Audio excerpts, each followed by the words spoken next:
approached us. So it's they came from Project Littleton. I'm not sure if anybody knows that particular area. They had an interest in first energy resiliency for their particular town. They're on the other side of the hill from Ototahi. So their first engagement was really, look, there was or we met with them one time, and this was a follow-up. They wanted a follow-up. But what came out of that particular engagement was that they were able to share with us actually what their aspiration is for a community. And they want to have a community energy cooperative to generate their own energy, to be a more resilient community, and to also be able to look at ways in which they might be able to make energy affordable within their particular town.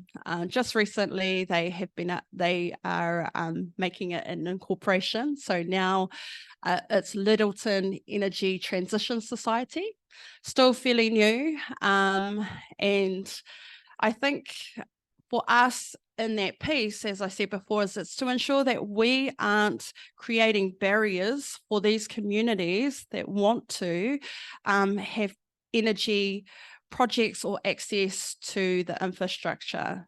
So we want to know who these communities are out there. We want to know how we can support them.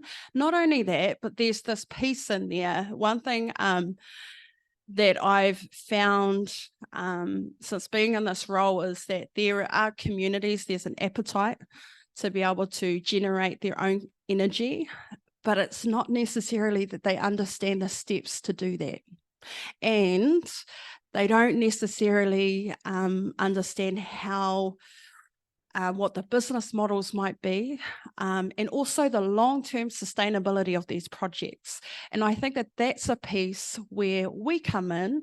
We do have experts within our team that are able to offer that support to these communities, that technical expertise, which is really valuable for community energy projects and the success of those projects, because we all know that this is a sector that's really hard to navigate. So if you're just a whānau or a group of whānau, you'd be sitting there going, what do I need to know? Where do I start? So I think that that's the place. And also remembering we are still learning early in this stage with community energy services, but we're learning alongside our communities. So yeah.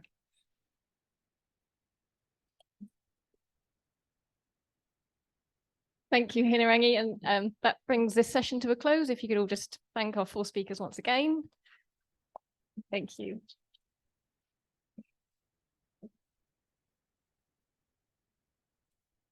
Kia ora koutou, ko Craig Cliff toku ingoa, he kai whakahaere hōtaka hua ware kore aho. So I'm Craig Cliff, I'm the Net Carbon Zero Program Manager here at the University of Otago and a proud member of the OERC Steering Committee. So we've got one short, sharp session just before your lunch. It's kind of the amuse-bouche of sessions. So we've got our posters up over there, which you can enjoy over the lunch break. And I just want to acknowledge the work that's gone into the research and the projects to inform the posters, the work that's gone into the posters. And we know that sometimes the people who are standing by their posters, everyone's enjoying the lunch and doing the mingling, and they don't get the chance to kind of pique your interest. So we've put some time in just before lunch to kind of give them that chance. It's a really tough task. We've given them 1 minute each to get up here, 1 minute, 1 slide. So I'm going to call them up in rapid succession. So we've got 4 students from the university, from physics and from chemistry, and 2 from organisations you might call as friends of the OERC. So I really thank them all for their participation. And up first, can we please have Al Hassan Abdul Wahid talking about hydrogen diesel.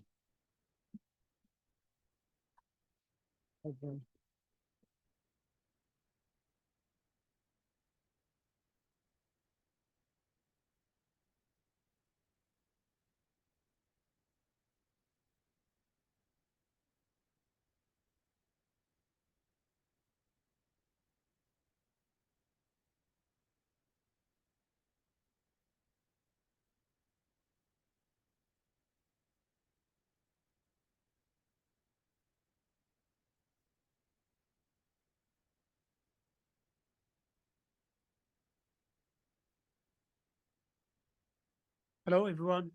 I'm Al-Hassan Abdulwahid, doing PhD at the University of Otago, Department of Physics. Today, I'm going to talk about the role of hydrogen diesel dual fuel vehicles in decarbonizing heavy transport. Heavy transport is one of the challenging sectors to decarbonize. In New Zealand, they're comprising only 4% of New Zealand fleet, but they contribute about 25% of the total greenhouse gas emissions in road transport. And we see it's expected to grow over time. Hydrogen is a promising alternative for decarbonizing heavy transport, but it still faces lots of issues represented by the high capital cost of fuel cell vehicles and the lack of hydrogen infrastructure, leading us to the chicken and egg problem. So the chicken and egg problem is a common issue for most of alternative fuel vehicles. So in our case, customers will not purchase fuel cell vehicles unless adequate fueling is available. On the other hand, manufacturers will not produce fuel cell vehicles because people will not buy these vehicles. And at the end, fuel providers will not install hydrogen stations for vehicles that do not exist. So the aim of our research is to address this common issue and to determine whether dual fuel vehicles can solve the chicken and egg problem or not. So if you are interested in this topic and would like to know the answer of this question, you are more welcome to have a discussion, and I'm very happy to answer all your questions. Thank you.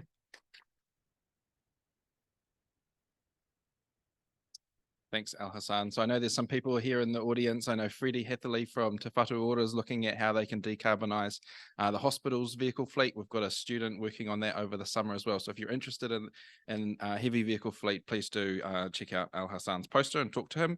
Up next, Kirill, if you want to start heading to the stage. As we get your slides up. So Kirill Misiuk is also from the university. He's going to talk about the examination of mechanical durability of aluminium topographically modified for energy applications.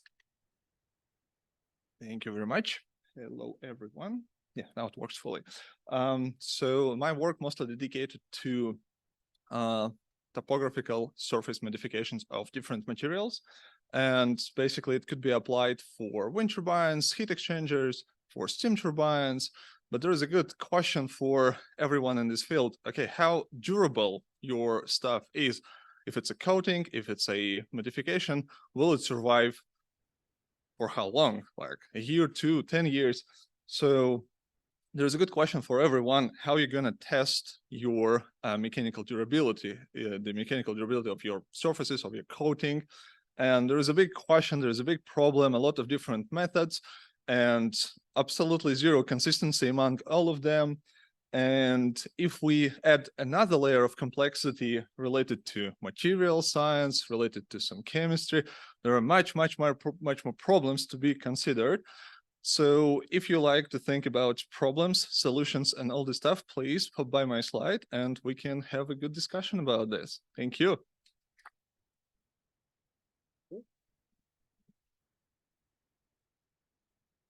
So we've got GNS up next. Is that Celia coming up? Jared was saying it might not be Celia, so I was just having to improv there.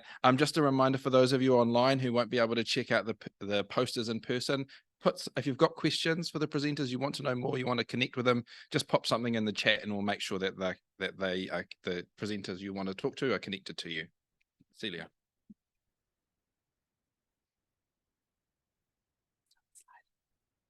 No, I sent a PowerPoint slide. It's in the folder. Oh, I looked at another folder before where it was. Is there a composition one?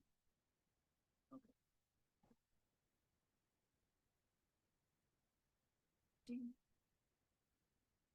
Oh yeah. Yeah, there it is. Kia ora koutou. My name's Celia Wells and I'm a social scientist at GNS Science. And one of the areas of science I work with is really closely with our carbon cycle scientists. We've actually just successfully secured Endeavour funding this year to look at urban carbon emissions. I'm really focused on how that work can bring about behaviour change. And just as a little side project to that, that project has very large permanent sensors around the country, but some of those smaller sensors which gather greenhouse gas concentrations. And I thought, well, what if we put that at a school gate and collected interesting data? To what extent would that change or influence students' behaviour around their pickup and drop-offs? So it's just a wee little trial, and just to pique your interest. So the graph at the bottom there was the data that we showed the students. The green line is 6 weeks of data collected outside the school gate, and the students, the years 4, 5 and 6, were really easily able to identify the peak that was associated with being dropped off at the school gate in the morning. The blue line there is what was our control. That's 2 weeks of holiday data. So we set them the challenge, and we left it up for them to design what their campaign would be to try and, I'm going to steal this from COVID times, flatten the curve. The only parameters we gave them was it just needs to be 2 weeks so we can collect some data. So the students came up with things that we would never come up with. I never would have thought that decorating your scooter and your bike was a way to incentivize and attract you to ride to school. But they got some wonderful data, and I'm not going to tell you what it is. I'm just going to tell you to look at the red poster and you can see the results for yourself. Thanks. Awesome. Thanks, Celia. Sounds like a really fascinating project. That's one I'll definitely be checking out. So up next, we've got Verinder Singh. So Verinder is one of our students who's associated with the New Zealand German Green Hydrogen Centre.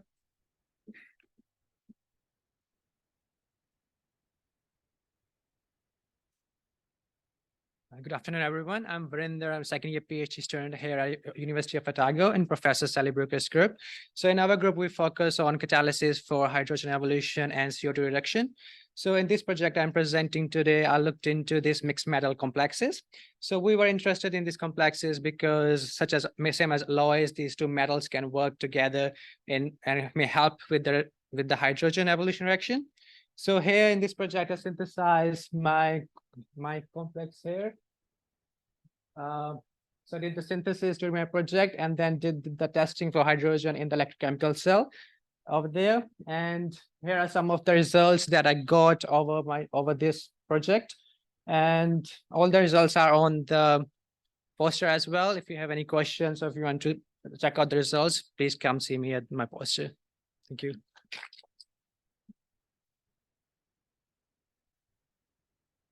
Awesome. I just want to, as we're going through, congratulate everyone so far for sticking pretty much to time. We're doing really, really well. I know it's a hard thing to do to compress all of your work and not stand in the way of the Kai. So up next, we've got Neil Fernandez from Powerhouse Wind Limited, going to talk to us about opportunities for green hybrid generators serving remote New Zealand. Neil. Oh, Bill.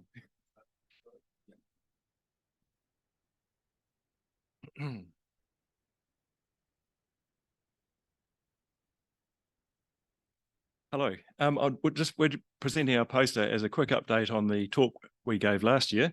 So on the left-hand side, we're quite happy with the technical progress we've made. We've now built 4 of these power crates, and they're portable, modular, and standardized, all things that we think we can use to present a renewable energy power station, particularly to remote sites. What's more difficult is the social side of it. We've had one test so far, which you'd have to say ended in failure. The guy had a 2 kilowatt heater running in a hallway pretty much 24 hours a day, and it's not really how to maximize the use of a system like this.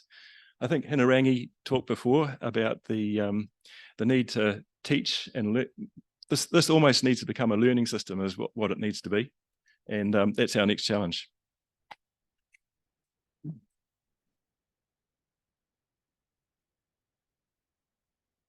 Cool. I think we've got the last one. We did have Hannah Connings down, but she's away sick today, unless she's emerged from her sick bed to talk to us? No, just wanted to check. So our last speaker is Leili Salmanpour, who's going to talk about long-term strategic energy planning. Leili.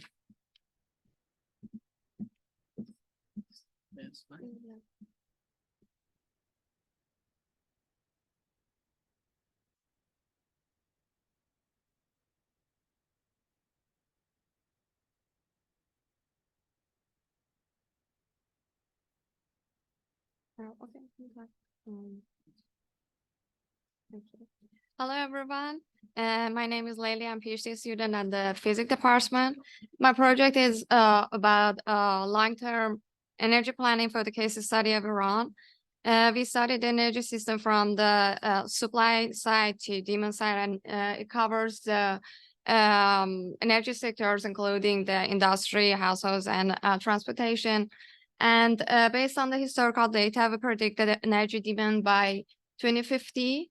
And we proposed 5 scenarios for the future of the energy system. And thank you. And using the energy plan software, we modeled the energy system and analyze each scenario to get the results for emission, total cost, and fossil fuels consumption. Thank you.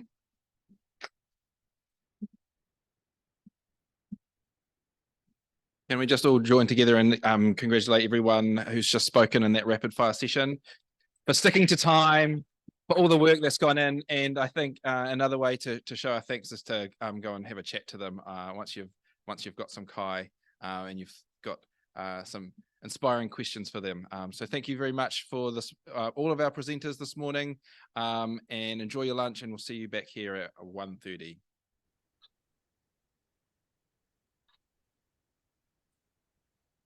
The first person's supposed to be online, but they don't appear to be there yet. So maybe we'll just move forward and. Yeah. Is Tom around? Yeah, Tom doesn't know that he's coming up first. There's still. Thank you very much, everybody, for rejoining us moderately promptly. We are on an energy wellbeing, or perhaps that should be an energy hardship session 2, chaired by myself, Ben Anderson from the University of Southampton in the UK. Also once a visitor here at the Centre for Sustainable Energy as well. We have hopefully David Craven as our first speaker, but I believe he may not be online. He is. Oh, brilliant. Yep, okay. no, I'm here. You are. Excellent. Thank you for shouting at us. Sorry. Brilliant. Thank you. So David represents DECA in the Australian government, and he's going to talk to us about the residential efficiency scorecard. Right. I'm just going to have to get a few things happening here at my end. Sorry. So if you can just bear with me for a moment. Trying to share. Hopefully, can you see that now? Yet. Okay, except I've managed to start in the wrong spot. So I'll just quickly flick back to the very beginning. Okay, there we go. All right. We're still seeing you rather than your slide. Oh, okay. I beg your pardon. So now I forget with Zoom, you have to actually push the share button. Is that better? It could be in 1 second. Yes, we're there. Thank you. Okay, no problem at all. Right, so just bear with me while I organise my screen. Okay. All right, let's just move this around to there. Okay, apologies for the delay. Okay, we're good to go. So thanks. Hi, everybody. Thanks for having me and allowing me to join online. I'd like to begin by acknowledging the traditional owners of the land. I'm joining you from the Wurundjeri and Bunurong peoples and pay my respect to their elders, past and present. And I'd like to extend that acknowledgement and respect to the traditional owners of the lands that we're all joining from today. I know we don't have a lot of time for these presentations, so I will move through fairly quickly. I've got a bit to cover. But first, I'll share some information on the scorecard program and then provide some examples of projects and programs that are using scorecard to provide them with data. Scorecard is Australia's only energy efficiency rating and advice program currently for existing homes.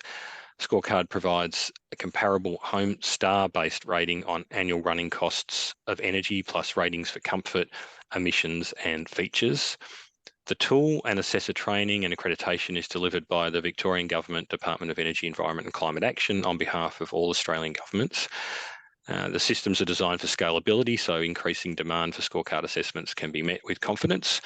Assessments are delivered by accredited assessors who operate under a code of conduct with rigorous quality controls. The tool focuses on the fixed assets of the home, as these impact over a long period and can be difficult for people to improve without good advice. And there are currently 122 assessors delivering assessments nationally across all states and territories. These assessors provide householders with targeted advice on how to reduce energy costs and improve comfort.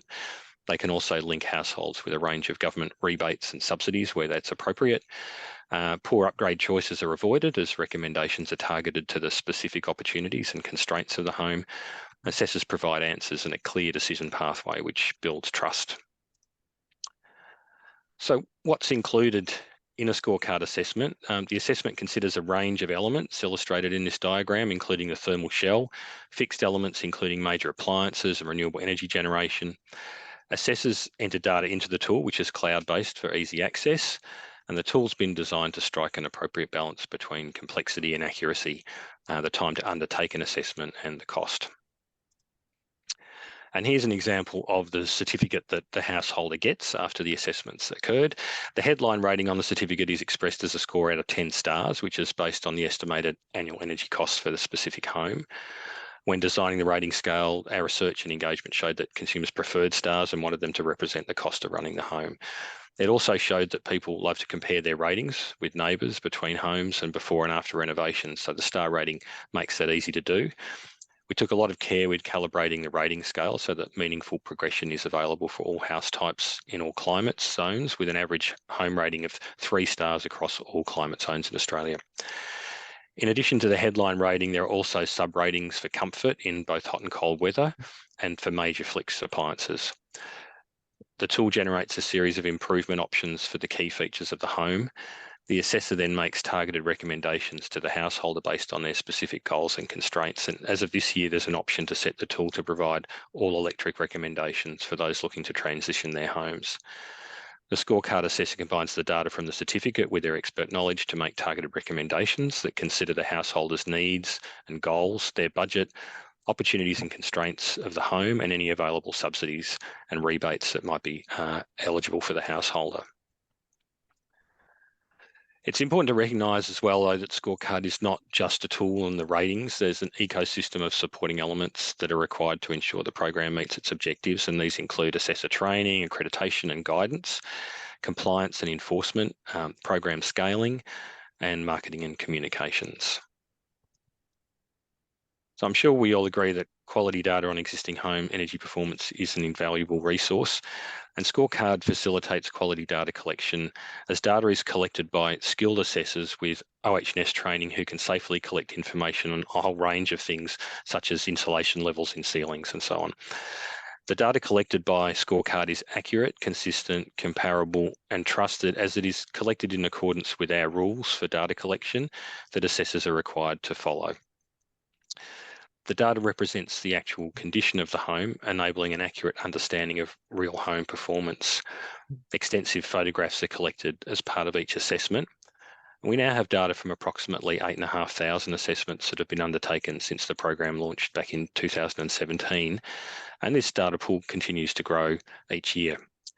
All data is held on a privacy protected database, and Scorecard can enter into data sharing agreements to support academic research. There are a range of organisations from local government to banks that use Scorecard to meet a range of objectives, including energy abatement targets, collecting property baseline and upgrade data, supporting electrification, and so on. Some examples of these include Scorecard assessments now in Victoria are subsidised if undertaken as part of the Home Energy Rating Assessment, or HERA, activity under the Victorian Energy Upgrades Program. We're also working with the Resilient Building Council and other partners, including the Insurance Council of Australia, on the development of a multi-hazard residential resilience rating tool. And that tool will rate the home's resilience to heat wave, bushfire, flood and storm, and will utilize scorecard, to simultaneously rate energy efficiency and performance. And the assessment data will potentially improve the insurability of homes in areas that are exposed to increased risk of hazards. And scorecard assessment data is also used by several Australian banks currently to qualify for green loans. And they find a rating is preferable to a checklist approach, because under a checklist, they are responsible for validating each individual piece of data, and it's not something that banks necessarily want to do, whereas the scorecard assessment and rating gives them that in a nice packaged up kind of way. Sorry, I've just jumped a slide, I realise. Sorry, I think we're up to the next one now. We're also supporting jurisdictions and local governments to deliver a broad range of projects and programs that incorporate scorecard. For example, the New South Wales government is currently using scorecard, working with the University of Wollongong to collect data on the energy performance of approximately 1,500 existing homes across the state. And the purpose of this is to establish a baseline of energy performance of existing homes. They don't have that currently, and that's going to be used to inform the development of various policies, such as disclosure and other policies into the future. And we find that programs using scorecard are generally achieving good on-ground outcomes. And I think we understand that this is for a range of reasons, including that assessors are actually visiting the home, which is very important. Assessors are seen as being independent and able to build trust with the householder. And the upgrade advice itself is targeted to the specific home and householder needs rather than being generic. And in addition to driving improved energy performance, a scorecard assessment can help householders who are wanting to transition to an all-electric home. Skilled scorecard assessors can develop trust with the householder and educate them on the benefits of an all-electric home and how to upgrade their specific home. Assessors now have the option to set the scorecard tool to provide electric-only upgrade recommendations. And to support this, we've developed an assessor training module that's focused on electrification. We've also added an all-electric home icon to the other valuable features section of the scorecard certificate so that all-electric homes can be recognised in that way. And we've also developed a range of consumer-facing videos to help householders understand the benefits of a scorecard assessment and how that can help them realise their goal of going all-electric. Just talk briefly now about one of the programs that's recently concluded that used scorecard. Energy Savvy Upgrades was a retrofit program that ran over 3 years and targeted over 700 households. The program was designed to reach vulnerable households, including renters, while reducing upgrade and program management costs. Eligibility for the program was based on need rather than a hard income cutoff, recognising that different households have different stresses such as chronic health conditions or disabilities, unemployment or large family size and so on. So under the program, 792 homes were assessed using scorecard. Householders were then offered a part subsidised home energy upgrade package. Other Victorian programs were leveraged to get the best value for householders, including discounted products available through the Victorian Energy Upgrades program that I mentioned before, solar homes and the home heating and cooling upgrade program. Upgrades in the range of $2,800 to $3,600 per home were performed on over 600 homes. The upgrades focused on reducing energy costs and generated around 21% reduction in energy bills and a 16% reduction in carbon emissions. We found that the key to achieving uptake in rental homes was to work through the property manager and to involve both the owner and the occupant in the process and discussion of the results. And while reducing energy costs and greenhouse emissions were the primary focus of ESU, the program evaluation that we undertook identified several other co-benefits. For example, 62% of participants thought their health had improved due to the upgrades, and 80% reported being more comfortable in their homes during periods of hot or cold weather. And the evaluation report for Energy Savvy Upgrades is now available from the scorecard website, and it provides a useful blueprint for people wanting to replicate this kind of approach at any scale, really. And just in conclusion, I'll let scorecard customers have the final say with some statistics here from a recently conducted telephone survey of people that had had a scorecard assessment over the last 12 months. A key outcome for me here is that 94% of customers report taking action after their scorecard assessment, which in the end is really what we're looking for. It's great to have that information, but we're really wanting to drive the improvement of our existing housing stock. So if scorecard assessments are leading to that level of action, then we're very happy with that. I will finish my presentation there, just maybe throw a question out to you all, asking whether scorecard can meet any research or policy development needs that you can see in New Zealand. Of course, we'd be happy to talk about that with you, but also any other questions that you might want to ask now, I'd be happy to take, or later on in the panel session. And of course, please feel free to get in touch with us. There's our contact details, and we've got a number of social media channels as well that you might be interested in following us on. Thank you. David, thank you very much indeed. We've probably got time for one, possibly two questions or an answer to his question. So sorry, the first one I saw here.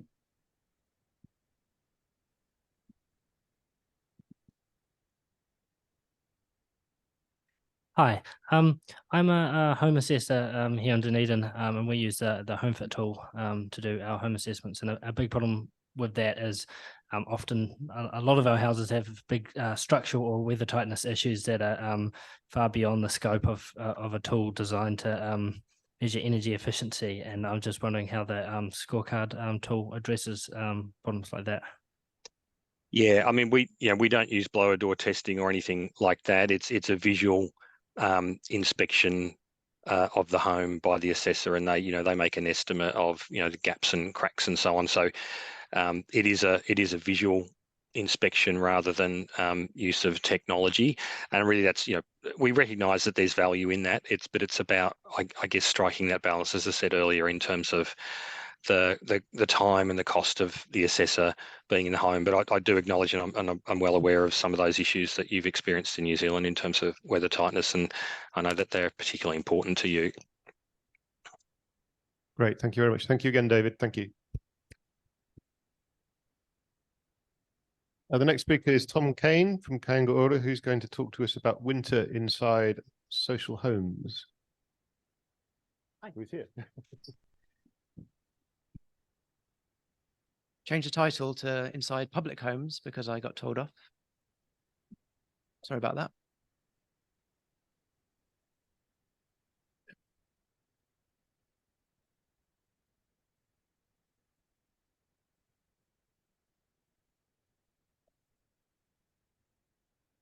So hi, thanks very much for having me.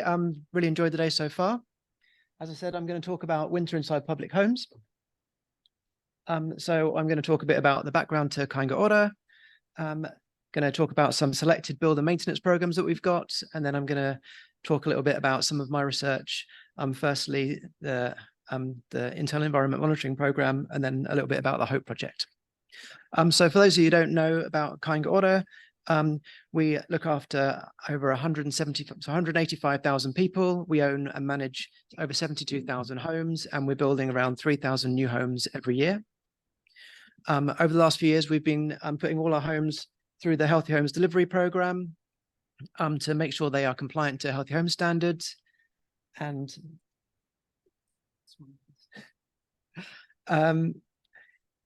we've now completed that work in over 64,000 homes, which is 98% of our portfolio.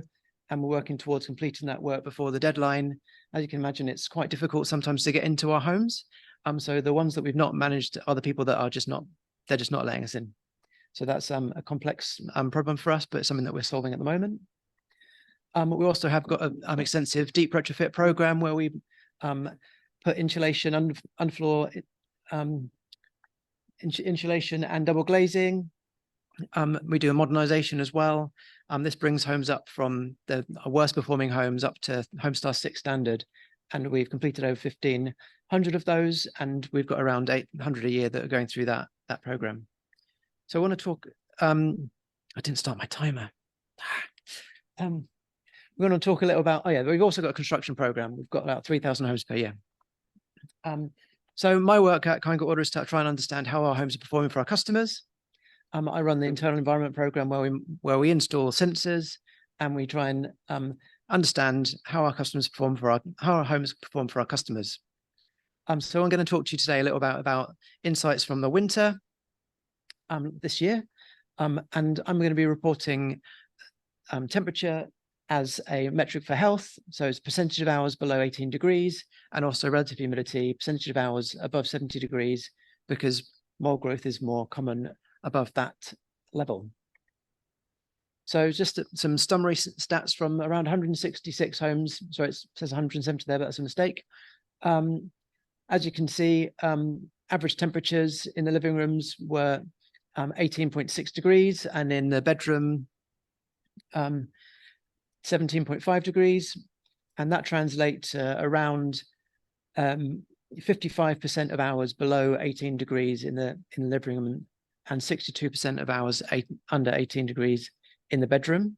That is lower, obviously, in the evening when people are heating, but you can see that there's still significant amount of time each day when these homes are cold and also damp. So how does that relate to different building metrics? If you compare the apartments to standalones, apartments are generally warmer. They're spending less time below 18 degrees. And also new builds since 2018, considerably lower, much fewer hours below 18 degrees. So those homes are much healthier for our customers. Not so much difference between location. So this is a plot that shows all of the data from each room, and it's arranged from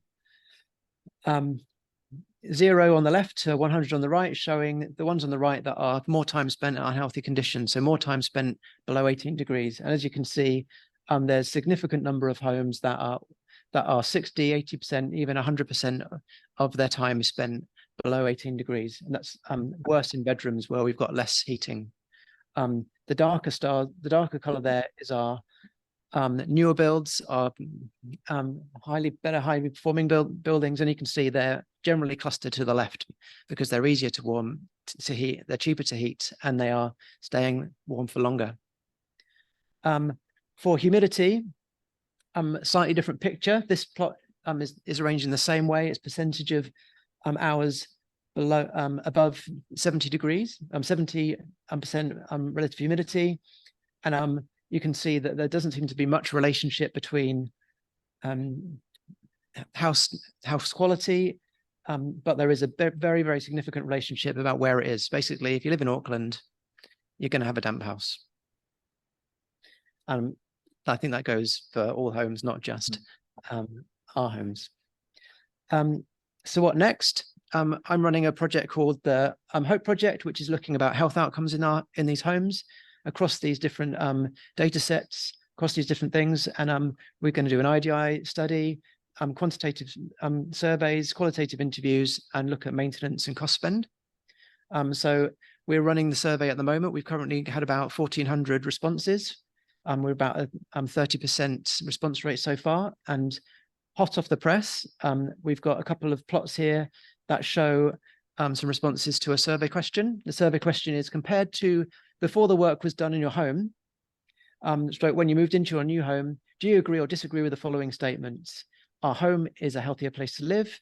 As you can see from our Healthy Homes upgrades, over 60% of people agree that that their home is a healthier place to live, but in the new builds, that gets closer to 90%.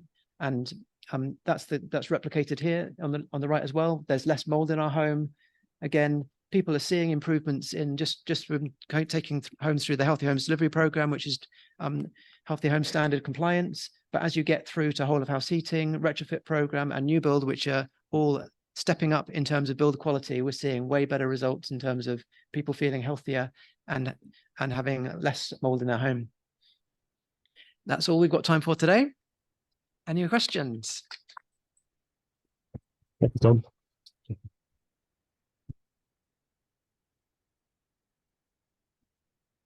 Hi, good presentation. Is there Thanks. been any questions asked of the householder, their understanding of moisture management and temperature, what their understanding, their levels are? Yeah, so we've got quite a lot of questions around that. We've got around 30 questions in our survey, and we're going to, this is the very snapshot first glimpse. So we're going to do full analysis in February. So we should be some things out in the public realm in around March. Sorry, can I just add to that? So when I look at that data, what I see quite obvious, but correct me if I'm wrong, is that it's human behavior.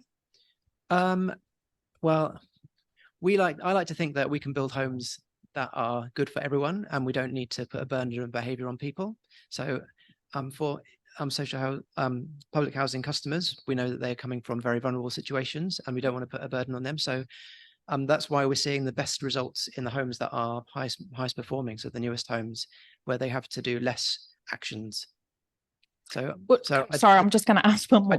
I do kind of agree with you, but also it's yeah, the longer you heat, the warmer your house is going to be, but our customers can't afford to heat. So thank you for that one. Sorry. I'm interested in the Beta Ventura. If you want to talk to me after, please do. So I just want to, do you compare Beta Ventura monitoring to kind of the best new build? Because that's built to passive house, and just wondered whether that's feeding into like future strategies for new houses. So we are monitoring Beta Ventura, but we didn't have anyone in there in this time frame. So people moved in September, and this is only goes up to August. So next year, if I repeat this analysis, we'll be able to see those really high performing buildings and how they're doing. Any further questions? We can come back. We've actually got another 5 minutes because Tom was so quick and deliberate. You sure? Phoebe. Questions are more fun than speaking. Thanks, Tom. Really interesting. I was just wondering, how long are you monitoring these houses for? For mostly 2 years.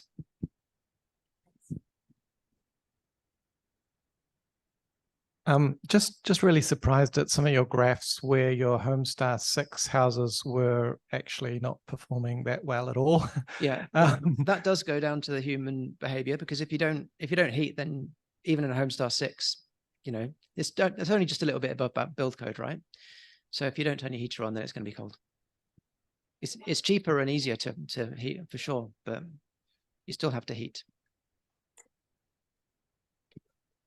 Has Kāinga Ora ever considered incorporating the cost of electricity in with rental so that there isn't that kind of turning off heaters and everything else? And the other thing is, I think when people understand what goes on with moisture and temperature, I think they then start to realize, oh, I do need to do things. And it just feels a little bit patronizing that because I do trainings all over the country and predominantly Māori, and as soon as they understand how both things work, they are like light bulbs go off, and then they're able to manage it a lot better. Yeah, totally. We understand that people need to heat and they need to ventilate, and there's a big education piece, definitely. And one of the things I want to talk about on the panel session is exactly that. Yeah. Thank you. Last one.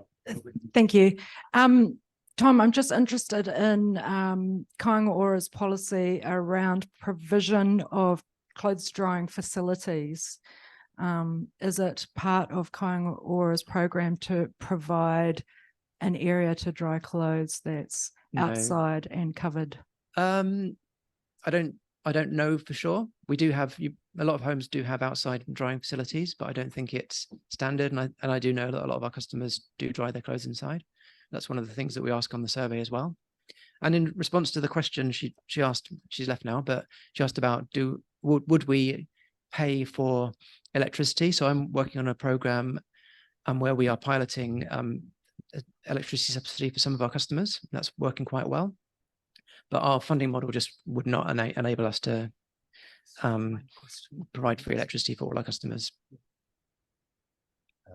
Yes. Thanks, Tom. We've just got one online question. If we could do that, and then we'll move on to the next speaker. So, whilst there was a link to older houses being worse, a surprising number of newer houses were performing very poorly.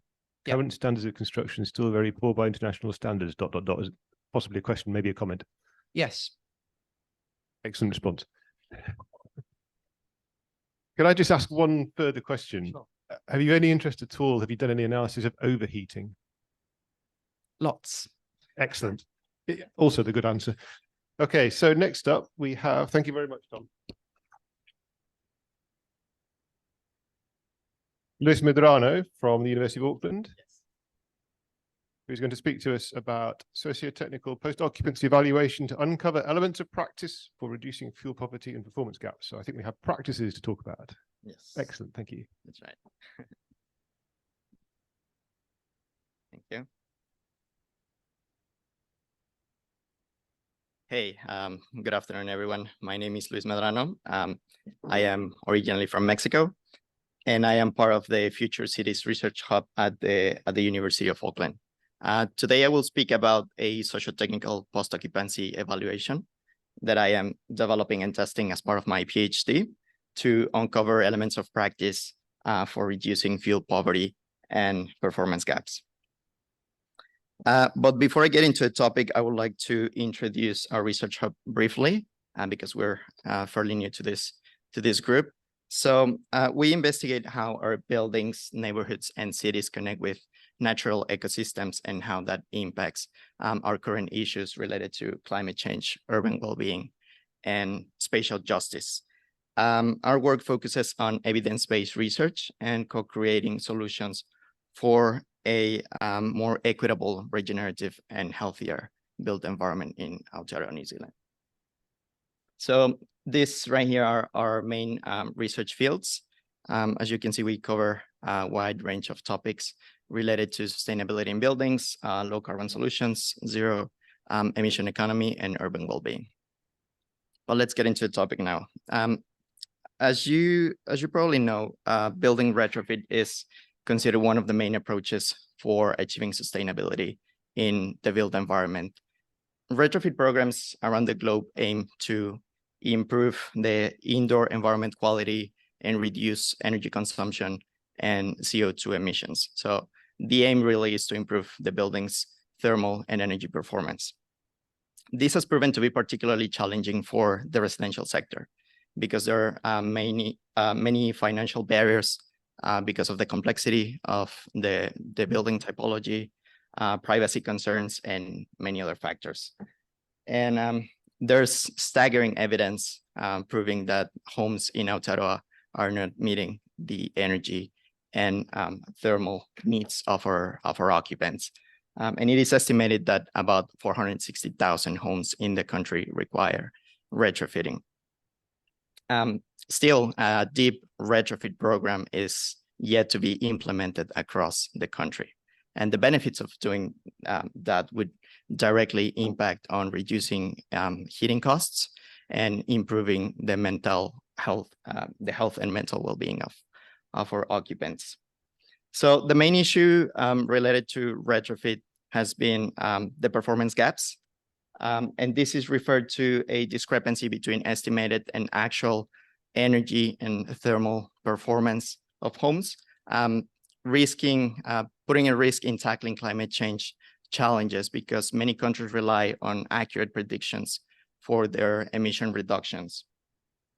Although there is a margin of error that is perhaps inevitable of about 10%, this can be up to 2.5 times higher than expected. Many researchers are focusing on finding the underlying causes of these energy and thermal performance gaps. But one of them seems to be related to a lack of post-occupancy evaluation, which in turn leads to a lack of data to learn from previous experiences and to improve our future designs and future programs.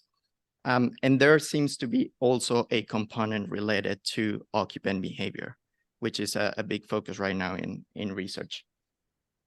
So right now, the impact of behaviors on the performance of buildings is well recognized. But what we need to understand is that technology alone does not make a building efficient. And similarly, behaviors alone don't cause performance gaps. Instead, it is the conscious and unconscious practices developed from the interaction between occupants and building elements what causes the performance gaps. So what we really need is a combination of effective human behavior and efficient building technologies to overcome this problem. The problem is that behaviors are complex and hard to predict. So it's very difficult to incorporate that in, for example, building simulations as well. In terms of post-occupancy evaluation, this concept refers to a systematic assessment of the building's performance once they are occupied. Post-occupancy evaluations consider a quantitative component related to physical variables and a qualitative component mainly focused on occupant satisfaction, but that sometimes it's a bit misleading. So we need to go further than that. POEs bring the ability to compare estimates against actual performance and to find these potential performance gaps.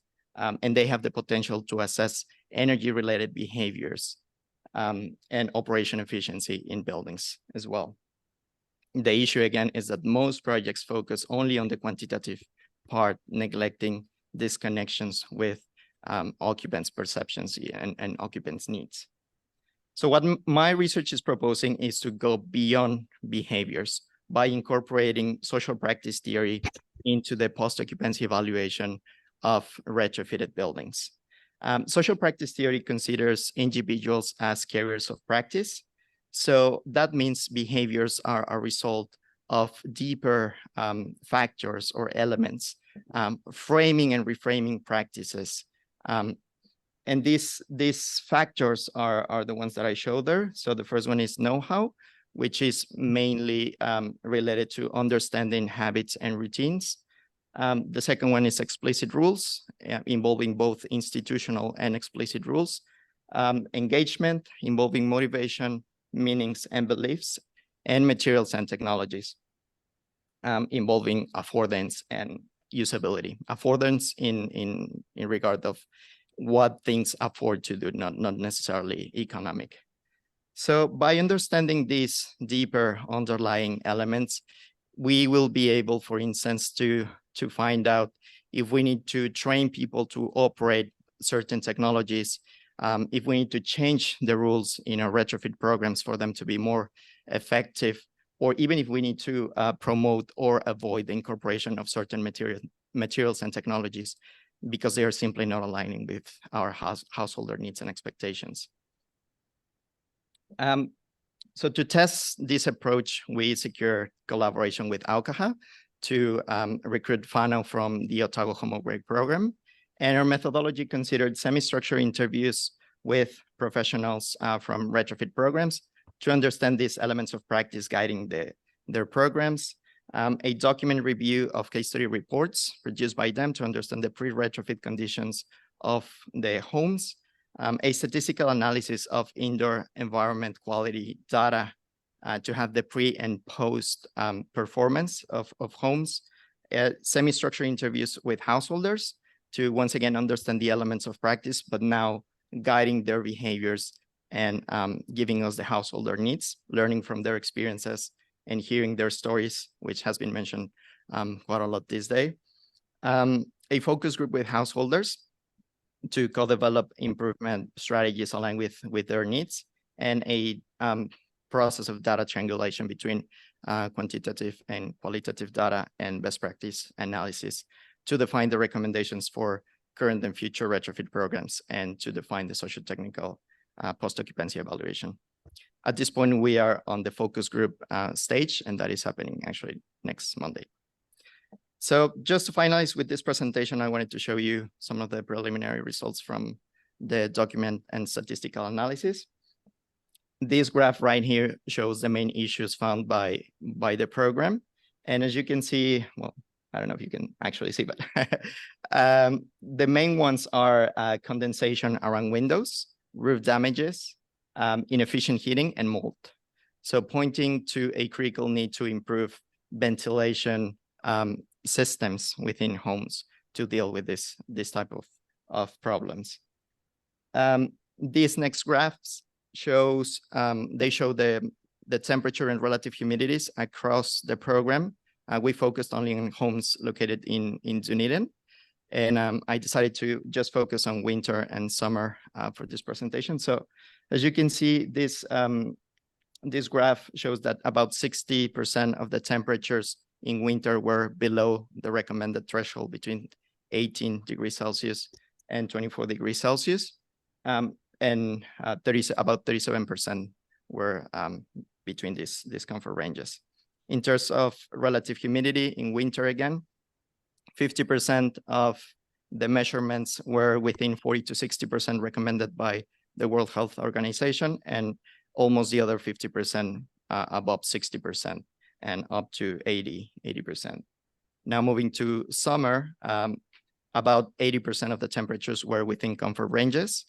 Still 15% of these measurements were below these recommended ranges. Oh, and I forgot to point out that during winter, homes experience temperatures as low as 5-6 degrees Celsius inside. I'm sorry. And now moving to relative humidity again in summer. Although you just saw that low temperatures were not much of a problem during this season, humidity is a big problem with over 80% of the time, over 60% recommended, and up to 80 to 90%. So at this point in the research, we have the conclusions that from the quantitative data that any typical post-occupancy evaluation provide. But we also incorporated in our interviews that we conducted last month and that we're still processing. We incorporate these questions here, exploring how comfortable the whānau were under these conditions before and after the retrofit measures were installed. What are their daily routines while heating and ventilating homes, and how are the retrofit measures responding to their needs and routines? So the preliminary results that we are analyzing at the moment from the interview coding are already helping us to answer these questions and find agents of change, which are not necessarily in the occupants per se. It can be in the government, it can be related to the builders, related to the retrofit programs, and to find misalignments between retrofit measures, occupants' needs, and even behavioral strategies that are recommended to them. And with all of this, we are confident that we will be able to provide valuable recommendations for current and retrofit and future retrofit programs in Aotearoa to improve the energy well-being of our whānau. Thank you. Fantastic. Thank you, Lewis. And thank you particularly for keeping so well to time. Well done. Thank you. Any questions? Right, Vicky, I've got to walk across the room every time someone asks a question. Kind of two questions. Mm-hmm. One, do you compare the retrofit strategy with Enefit out of Europe? Because the Enefit strategy doesn't have performance gaps. And the second question is, with many of the homes showing issues with moisture management, high humidity, do any of the retrofitted homes have mechanical ventilation with heat recovery? Yeah. What we are comparing in our analysis is the outcomes that the quantitative data are showing and the outcomes related to the occupant's experience, because it's not necessarily the same thing. So the data can tell you that people are under comfortable conditions, but when you ask people and when you deep further into their experiences, they can tell you that that's not necessarily true and that the conditions that we are providing are not the adequate ones. And that can be related to even the retrofit measures that are offered. And then in terms of ventilation, what is offered by the program, and they'll probably cover that more, is extract fans in bathrooms and kitchens. But there seems to be a need for more. And there are some households that are telling you that's great. It's covering our needs when we are showering or when we are cooking, but there's still a bigger problem in the whole house, and we need another system. And there's even homes where they have HRVs installed, and they simply don't know how to use it. And that needs to be covered in as well in future retrofit programs to train them to use that technology. Thank you. Yes, in fact, the next presentation is exactly from the project as well. Any further questions? Could I just ask one, Lewis? Yep. The heating in winter, the temperature ranges you showed in winter, there was some quite considerably high temperatures there. Have you got any offering on what was doing that high temperature stuff in the winter? Was that heating in a particular room you had the sensors in, or? Yes, that's because the sensors were located in heated spaces that was affecting the reading. So that's going to be part of the recommendations as well for retrofit programs to make sure that the measurements are showing accurate circumstances inside of the homes. So therefore, the minimum you said of 5 degrees, actually, that's probably a maximum in some instances. You would have had much lower temperatures. Yeah. Okay. Yeah, that's correct. Yeah, I just wondered with the heating, whether that's an average or a peak, or while it's occupied, or what time. Those are actual measurements within the room where the sensor was installed. Maximum measurement, or what? No, that was the exact temperature registered there. But not all day long. At what point? Oh, I think that's measured every hour, every 30 minutes, half an hour, every half an hour. So then it's average. That's measured for that. And that is showing all of the temperatures across all homes in that area. It's not focusing in any particular home. That graph. Well, you see, but is it at a point in time or all day long as an average? No, those are specific measures for the entire monitored time. So that is showing all of the data points. So it's essentially a histogram of all the temperature readings. All of the temperature readings. Yeah, that's correct. Across all homes in winter. Yeah, so in Dunedin. Thank you for the presentation. Hey, just a quick one. I just wanted to understand how you guys link the qualitative data with the quantitative assessment that's been previously progressed. And also, do you collect occupancy information or air quality metrics as VOC measurements or CO2 levels of measurements to pinpoint when the residents are at home versus where the place is not occupied? Yeah, just wanted to understand how that two work stream just match really. Sure. In terms of CO2, yes, we do have data about CO2 levels. We haven't gotten yet to that part of the analysis, but the problem is that we don't have sensors, occupancy sensors telling us if there's people there or not. So it's a bit tricky to make that connection. And in terms of the linking of quantitative and qualitative data, we will based on conclusions. So what are the conclusions that the quantitative data is giving us, and what are the conclusions that the people are giving us? That's how we will connect that and see if the objectives from the retrofit programs are aligned with the objectives of the people.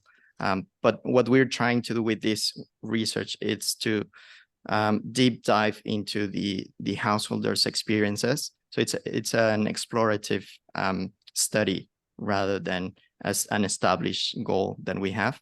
And we're getting pretty interesting results in terms of people not wanting to use, for instance, heat pumps because the air, they don't like getting the air directly to them, that dehydrates them, that gives them headaches and situations like that we need to consider in the future in these programs. But it's a bit difficult to try to have a recipe for this crossover from qualitative and quantitative data. Yeah, sorry. And so there's always this trade-off between sort of indoor temperature, air quality, and energy use. Did you also collect energy use data?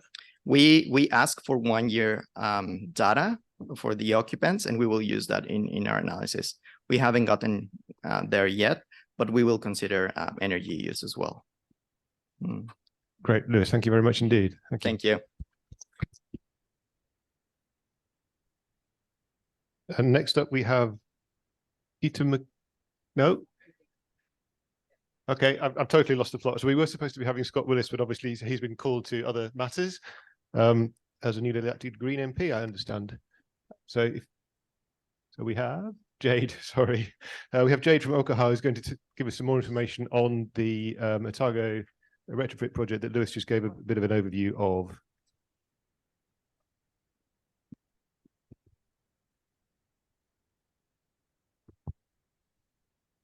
Kia ora tātou katoa, ko Jade aho, ko Zach tēnei. I apologise, it was supposed to be Scott, but he has left Okaha now, as a lot of you know, and he has joined Parliament. So I do want to acknowledge Scott for his mahi in putting together this report for us when he was with us. And although he's not at Okaha anymore, we are fortunate to have him advocate for our mahi now at a government level, which is awesome.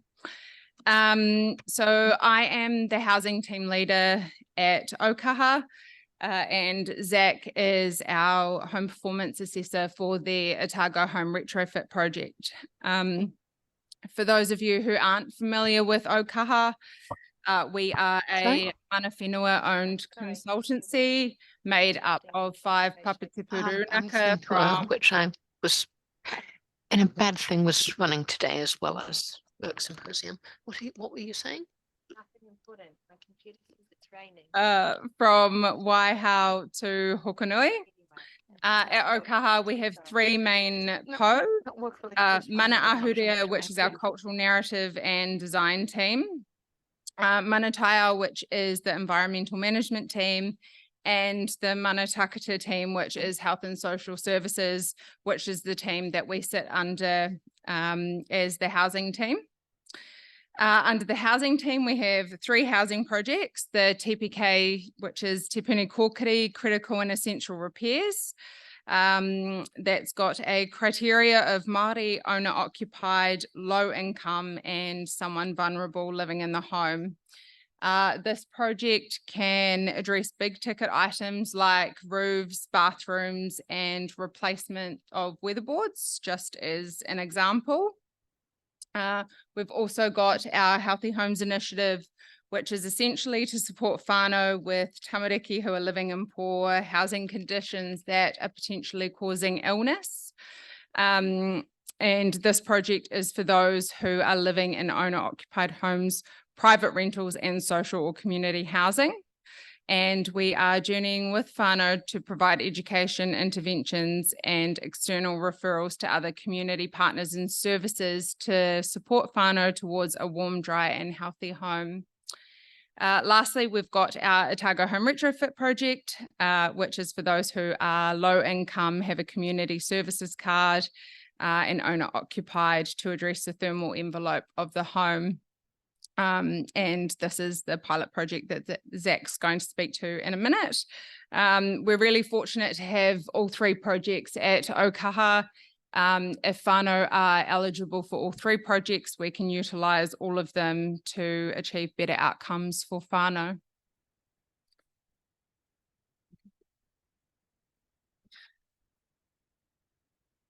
Right, so the Otago Home Upgrade, it's a pilot program.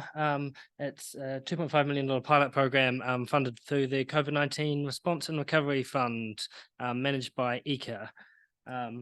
So we've got a target of 252 homes to be completed by May next year. For owner occupiers with community services card or evidence of low income, of up to $20,000 per house for a sort of deep retrofit. So the actual interventions that we do, we use the Energy Cultures sort of framework to inspire what we do. So we've got physical interventions, like referring people to warmer Kiwi homes for insulation, clean heat, and a moisture barrier. We do repairs, fixing leaks, rot, broken windows, gutters, and then improvements to the energy efficiency of the home, like mechanical extraction, good quality curtains, things like fire alarms, LEDs, stuff like that.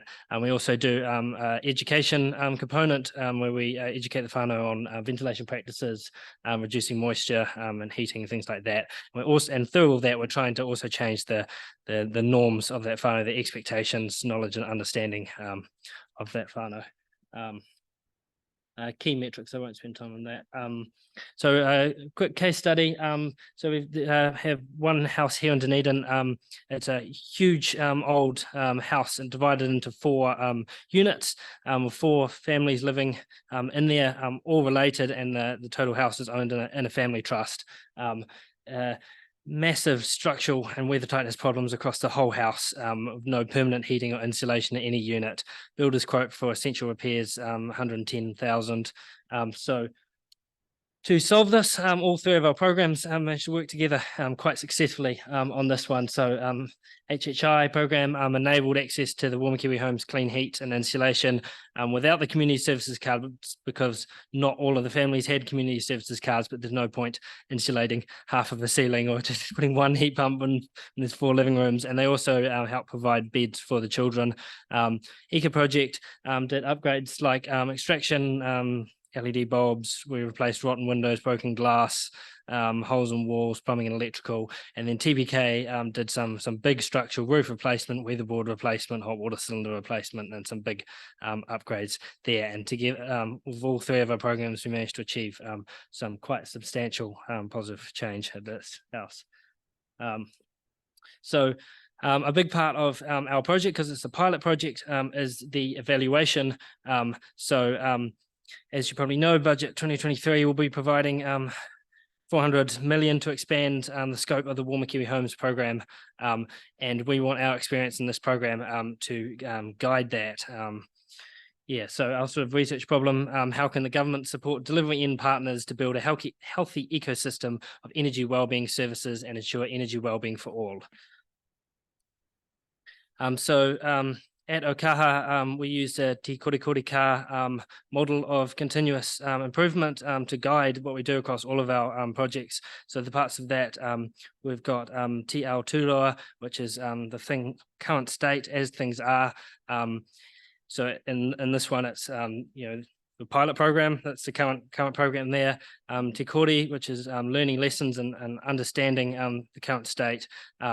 Te Po, which is making a plan for the future. So we'll be doing that in coordination with ICA for a new project for the future.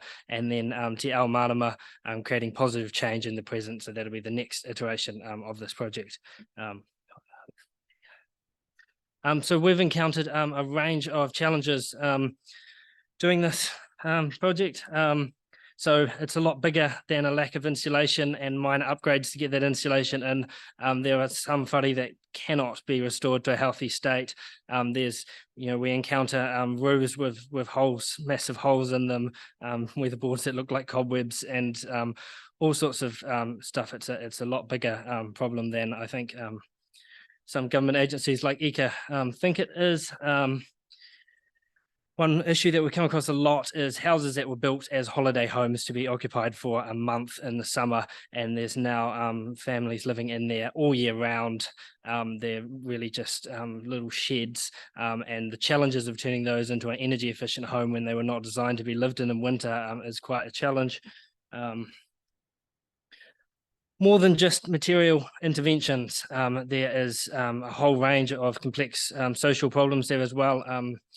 For example, hoarding, which is you can't just go in there and remove stuff. It's a long, complex process with the whānau, and a whole range of other projects like that can't just be fixed with a bit of money and installation.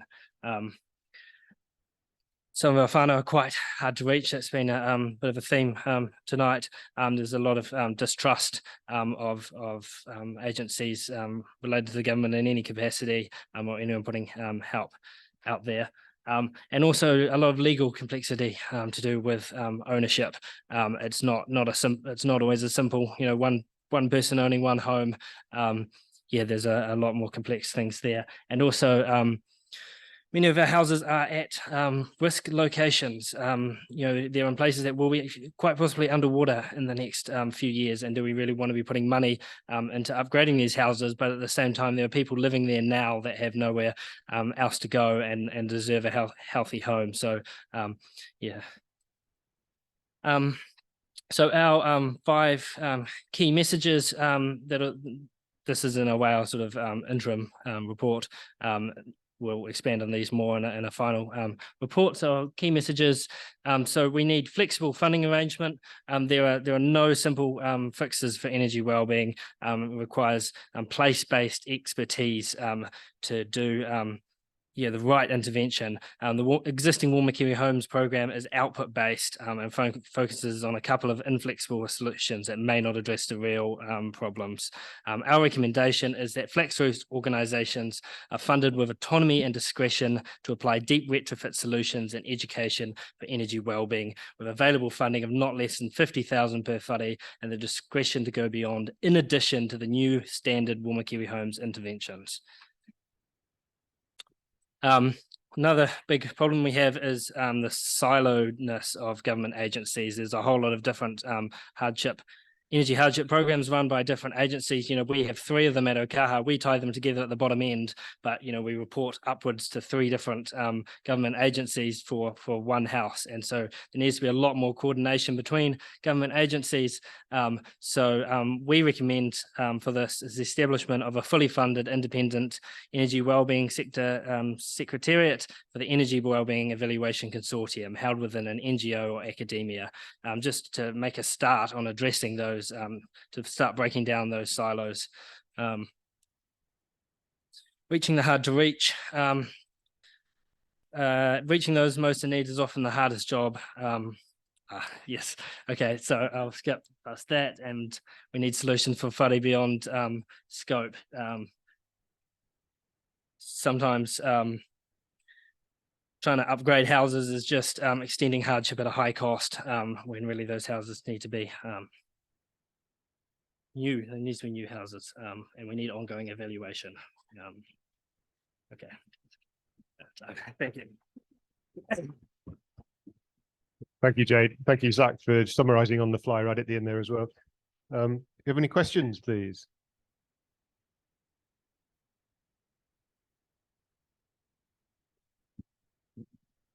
You mentioned early on that there's funding available for $20,000 per upgrade, and then you've talked about some upgrades that sounded very significant. I'm just wondering, how far does 20,000 go, and is it a very realistic proposal? 20,000 doesn't go very far. In houses that are structurally sound and intact, it can, turn a house a lot more energy efficient once you put extractor fans in, and improve the heating, and some insulation stuff can do a lot. But when there's holes in the roof and piles missing or rotten, then it goes nearly nowhere. We do achieve bigger outcomes when we're working together with the other projects, but yeah, not very far. Further questions? Could I just ask you just to go back to your, I think it's number 5, actually, the very last one. Obviously, you didn't have time to give it much attention. In terms of ongoing evaluation, what do you see as the minimum, just to go to Janet's point earlier, the bottom of her triangle, what do you think would be the minimum useful level, and therefore the cheapest level of evaluation that would be useful for this kind of program? Well, our recommendation is for all contracts to have the resourcing to do evaluation, and for that evaluation not to be lost. And so it needs, we need engagement with something like the Energy Wellbeing Evaluation Consortium, so that all the research is going to one place and has standardized aspects across it. So the minimum is that research is comparable across all these different projects, and funded. Yeah, I'm not sure if that answers that. Thank you. Oh, sorry. Yes, Celia. You did say that each of these homes are owned by the occupiers, but maybe complex family ownership situations.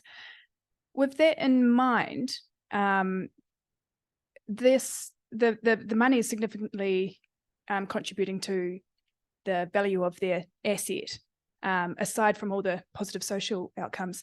And it makes me wonder whether the banks could have had a positive role in being involved in this project as well. bearing in mind that might change how the program might be operated, but they are providing loans to improve the heating standards and sustainability of the assets. They've got self-interest in that as well. Were there any conversations with the banking sector at all, or is that? We have encouraged people to apply for those loans offered by the bank, and we would definitely be happy to work in partnership with them. Those loans are often nowhere near big enough to do much impact, but the main reason we didn't utilize them that much is the time and complexity that it takes for them to apply for those sorts of loans.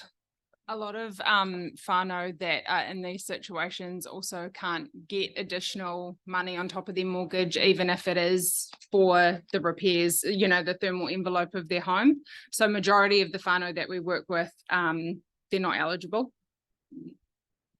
Great. Thank you very much indeed. Thank you again.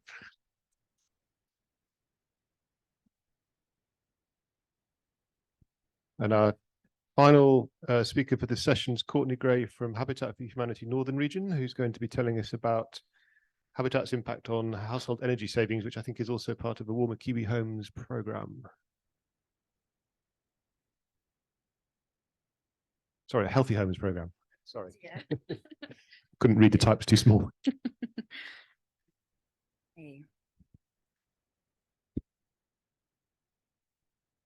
Okay, tēnā koutou katoa, ko Courtanay Gray, tōku ingoa. I'm from Habitat for Humanity, Northern Region, and I manage our Healthy Homes program in both Tamaki Makaurau and Tai Tōkato in Northland. I have the privilege of presenting today on a piece of research that we commissioned to look at our Healthy Homes program and understand how our interventions are having a financial impact on energy savings for whānau, as well as a reduction of CO2 per kg for the environment. So I just wanted to give a very brief overview about Habitat for Humanity Northern Region. So for those of you who don't know much about us, we are a registered charity and community housing provider, and we operate across Tai Tōkato and Tamaki Makaurau. So right from the top of Cape Reinga all the way down to the Bombays. We build and manage affordable housing, deliver essential repairs and renovation services, provide interventions that promote warmer, drier homes, and we advocate on behalf of those in housing need. So our vision is a world where everyone has a decent place to live.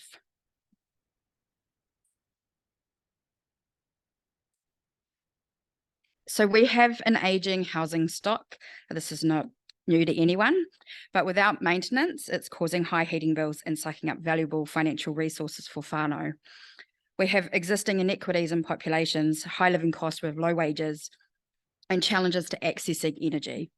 Our Healthy Homes program seeks to support whānau who are low income to live in warmer, drier homes that promote positive health outcomes in energy, health, and the environment.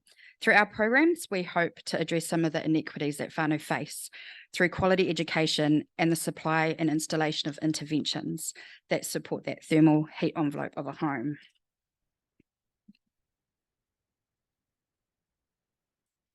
So monitoring, evaluations and research is an important part of our mahi.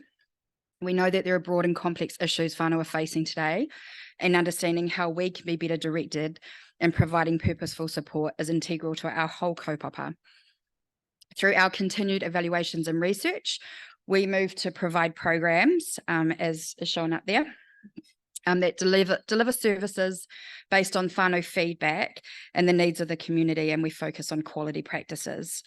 So through evaluations and surveys, we've listened to our whānau, and we've been working with and provide services to meet the growing needs of the community.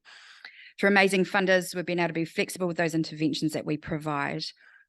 And we are now the lead provider for Noho Ahuru, which is the HHI service in Te Toka-Tumai and Waitemata in Auckland. But for this particular study, we aren't looking at that piece of work that we were doing. But it is well recognised that the connection between poor housing conditions and hospitalisations and the links between substandard housing and infectious disease. Each year, 28,000 children and 54,000 adults go to hospital because of poor housing and housing-related conditions. So with this piece of research, Sorry, I'm bad at doing the slides. With this piece of research, we were particularly interested in the savings that whānau were making based on the interventions that we supplied through our program, and the impact that they were having on those CO2 reductions and energy savings. So we commissioned Ecological Associates in Auckland to conduct research to look at energy, the energy and CO2 savings for our program. So this research looked at the estimated energy savings and CO2 reductions associated with interventions and installations undertaken through our program for the financial year of FY23.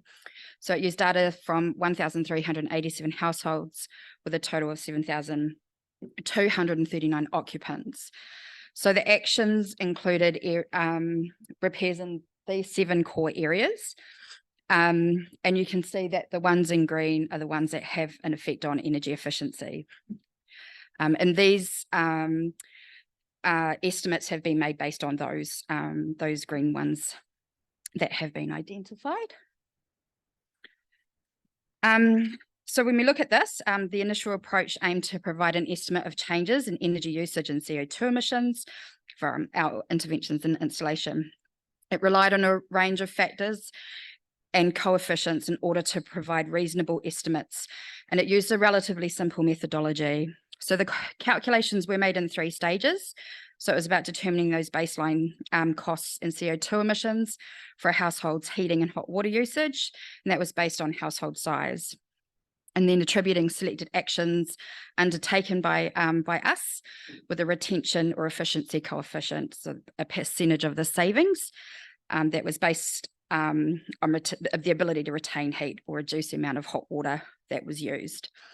And then it was applying relevant coefficients to the household initial baseline figures to determine estimated annual changes.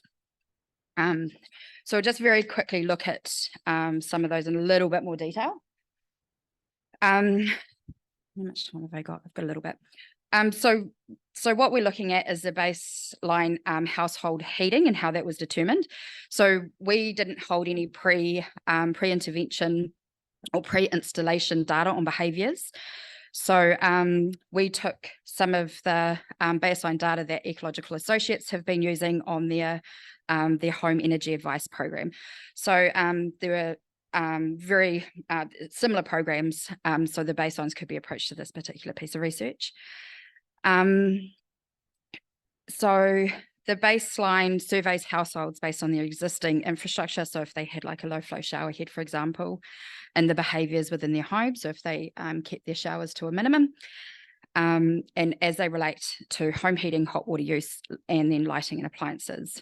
So those estimated saving calculations are then applied to households that follow the recommended behaviours that we, or behaviour changes that we recommend. And then we get a final cost and emission saving.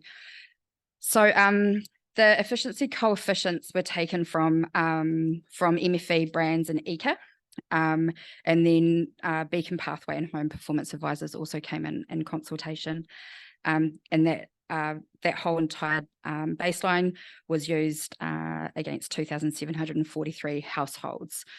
Yeah, so that was it in terms of heating. And then with the hot water, so we wanted to, the approach that we used to estimating these costs and emissions was also using the HEA data set, and that just included the total number of daily showers that people were having, and that looked over 9,858 occupants.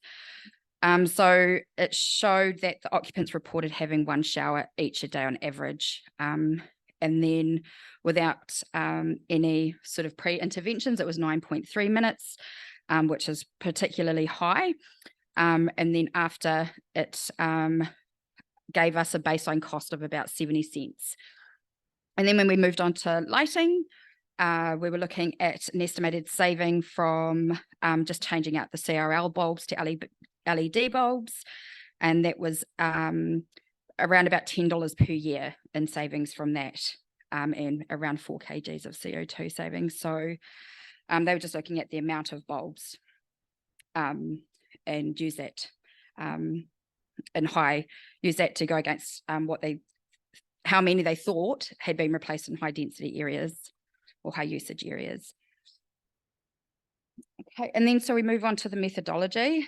So this is a summary of the estimated cost savings and emissions reductions from our advice and the installation. So the table here shows summarizes the actions and installations undertaken by our team over that financial year that are considered to directly lead to CO2 savings for the household as they relate to heating, hot water and lighting. So there's a description provided there for each of those, and I can make this available to you if you would like. And then the last bit of that methodology was just looking at the application of efficiency coefficients and factors. So the previous retention and efficiency coefficients are directly applied to the household's baseline, but if there were more than one combined, so for example, if you had reduced drafts around a window and then applied curtains, they would be cumulative, and this is the formula that would be used for that approach against the baseline. So our findings. So I don't know if I got 10 minutes. So the application of the coefficients and the factors to each household that received installation led to an overall saving of around about $482,495, and that's per year in energy. So that equates to around about $348 per year for each of the 1,387 households. The estimated CO2 emissions have reduced by a total of 240,751 kgs per CO2, or 174 kgs per household. So the higher efficiency gains for the hot water can be attributed to shower timers, along with advice and information given to households on the savings that they could make from reducing their showers. So this, combined with 154 whānau that were provided with low flow shower heads, accounts for the greatest overall contribution to the energy efficiency and CO2 reduction. So I'm sure it's not a surprise to anyone in this room that there are high savings from reducing hot water heating. And there's around 21% of the overall reductions were from interventions to improve heating efficiency. While these are calculated from the cumulative effects of a number of actions, it should also be noted that there were a high number of households that received door snakes and curtains in addition to that. And then it looked at the 1,212 households that received extensive in-house education and advice, and just having that shared wisdom and passing on that knowledge. And then another point to note is that most of these can generally be considered to accumulate year on year. So, a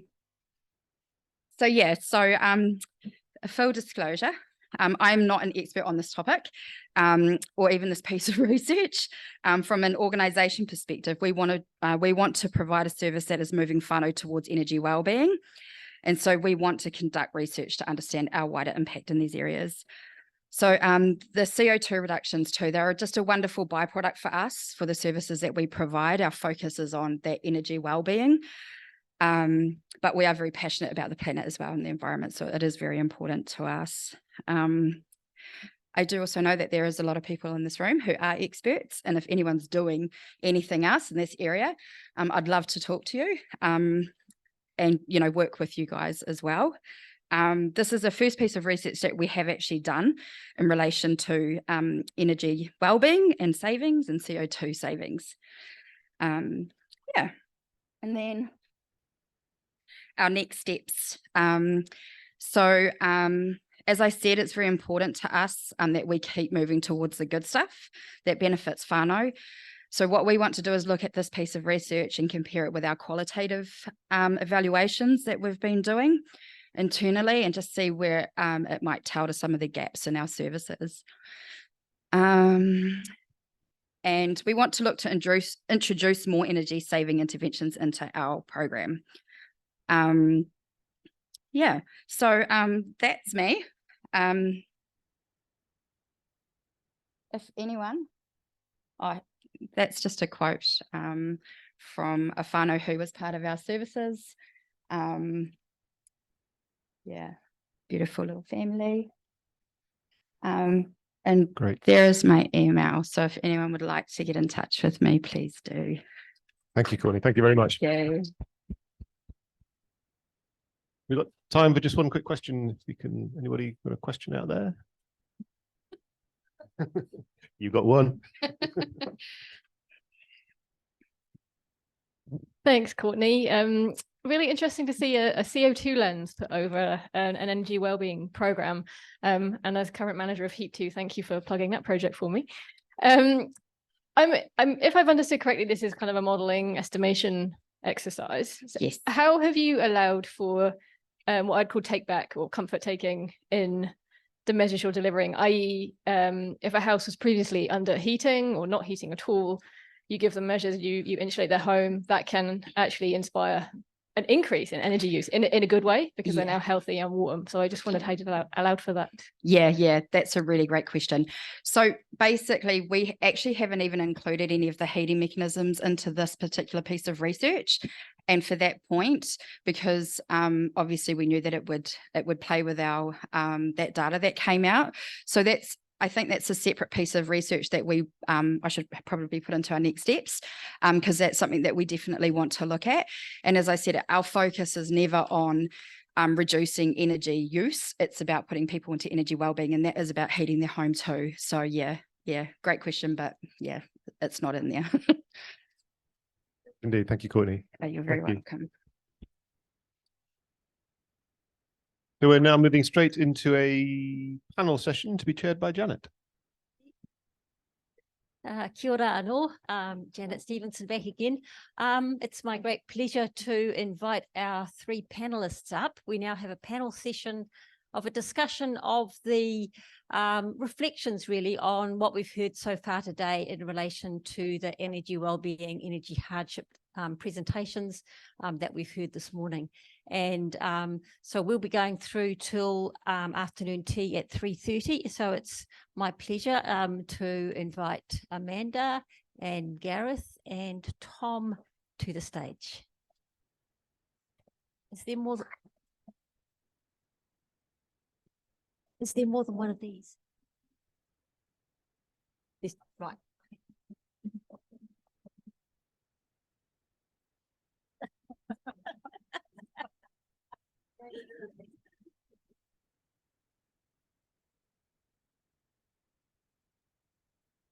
Yeah, sorry for that slightly inelegant step up. Yeah, so when we were discussing online what we might do during this panel session, I suggested a few questions to the panelists, and they all thought it was kind of okay. And so the plan is I'm going to ask them 2 questions that they're going to respond on, and then it's open to you as an audience to pose any questions you like to the panel. And then we'll close on a final question for the last 10 minutes or so. But just to, I guess, reintroduce people on the panel, Amanda Lanuela Dunlop, we've heard from her earlier today, so most of you would have been here for that. And she was formerly a member of the Energy Hardship Expert Panel, who did such a great job in developing a whole lot of really, really useful policy material. So thank you for that. Gareth is the Executive Officer of the Community Energy Network, and many of you will know him by repute or personally. He does amazing work and continues to do so, even though we haven't heard from him today. Now's your chance, Gareth. And Tom Kane from Kāinga Ora. We've just been hearing from Tom, and he is their Internal Environment Monitoring Lead. So great work there too. So the first question, and I'm going to pass this along, apparently we've only got one of these, is what are your reflections on what you've heard from the presentations today? So we've heard a lot of really interesting, thought-provoking presentations. Any reflections from you are invited. Thank you. I was just been really impressed with the range of the presentations, the scale of the projects, and the variation of the kind of people that are working in this space.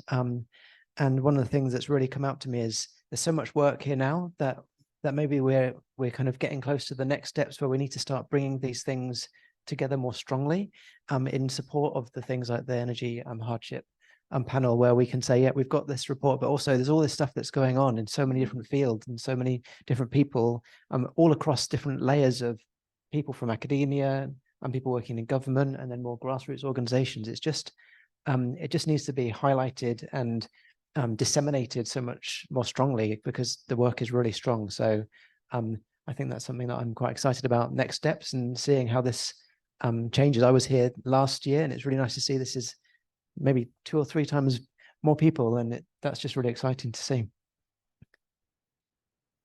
Cheers. Yeah, I had a couple of points here that I wanted to bring up. One was, I guess it's just me to the CN members, three of which have spoken today. For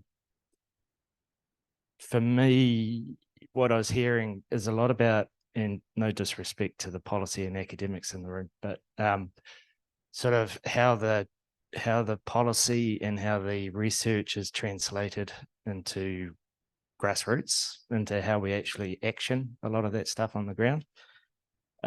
We have to translate it. We have to rework it to make it fit. That feels like that was a bit of a theme.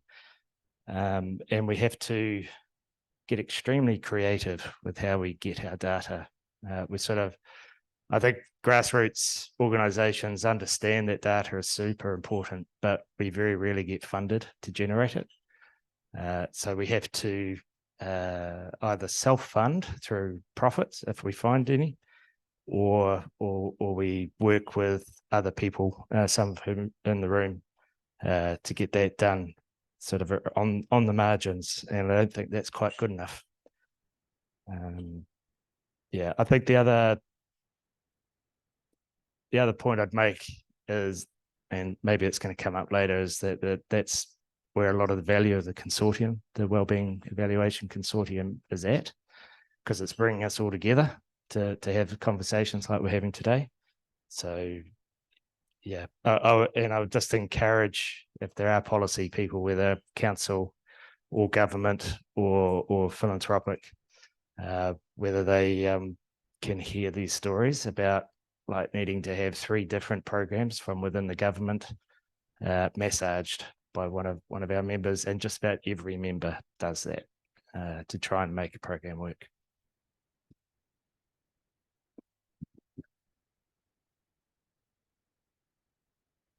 I've been inspired today.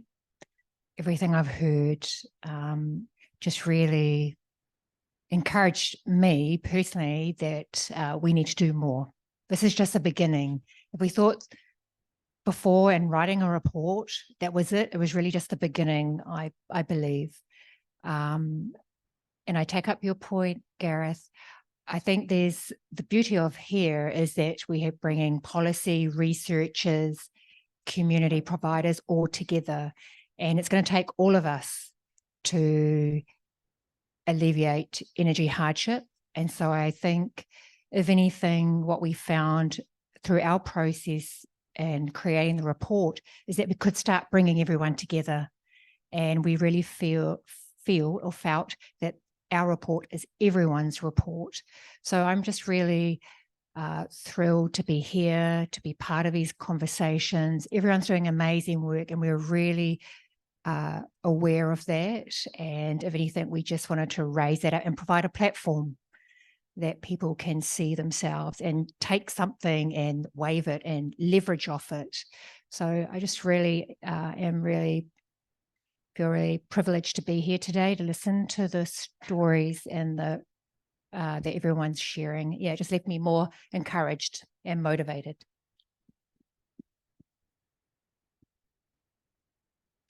Well, the next question is very aligned to what you've just said there, Amanda, and that is it would be good to get your views on the recommendations and the implications of the expert panel's report, and importantly, what is needed to be done to get them implemented, because that is really the next step.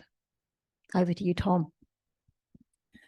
Yeah, so I want to touch on a couple of things here. So for me, the the space that I'm always most interested in is the retrofit side. I think that we have a housing stock that is failing our people, and that's a kind of result of decades worth of mismanagement and poor standards. So I think that I want to really see investment in that space. So I totally agree with the recommendation to invest more in retrofit work, and I totally agree with the kind of fact that we need more than like 50 or 60 or $70,000 worth of funding instead of that $20,000 mark. So I think that is something that we just need more funding and more availability of that. And it's a massive challenge because there isn't a lot of money going around, but people can't afford to heat their homes, and that's because the homes are shit. And the other thing is that that I was inspired by on those recommendations is the stuff around education. I said I'd touch a bit more about this on the panel session. Here we are. So one of the things I think I'm really interested in the education space is that we have this pervasive idea around climate change and the fact that we need to save energy. And that is a real problem for people that are living in energy hardship, because they think they're doing well because they're not heating their homes. They think they're winning. And so we're running projects in our homes, and our people are saying, "Oh, we're doing well. We're not heating. We're saving loads of power." They just cannot see and understand that connection between housing and health. And I think that's something that's just got to come way stronger in our messaging and our education, is prioritize your health and the well-being of your family first. The planet isn't your fault. You're not contributing to climate change in the same way. The problem is it's very complex. But I think we've got these two contradicting things in going on, and we need to be better at picking it apart and communicating that to people, that they need to live in comfortable conditions and look after their own well-being. Firstly, I just want to say thank you to the panel. I've said that to Gary as well, but I'll say it to you as well. It was a very well-researched report, and recognise the effort that went into it in terms of the number of workshops and the people you listen to, and the checking. You checked back a number of times that you had it right. So I just want to recognise that that's a bit of a seminal report, I think, for us. We'll be using that as a reference for a few years now, I think, in terms of putting pressure, I think, on a number of people at the political level.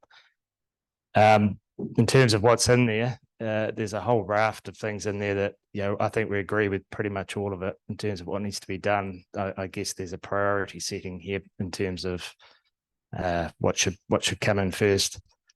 I guess from our point of view, we would emphasise build trust and respect and give power to the regional experts that are doing this work already.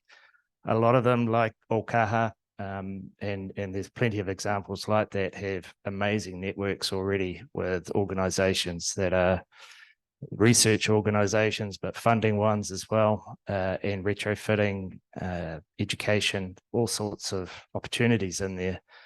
But they're having to scratch to find ways to make it work right now. I think if a lot of those pots of money that are available, they probably don't need to be too much bigger. Well, no, they do. They need to be twice as big. But anyway, we could get a lot more better outcomes if those regional organisations or networks were trusted, and if there was a partnership relationship rather than a contractual one.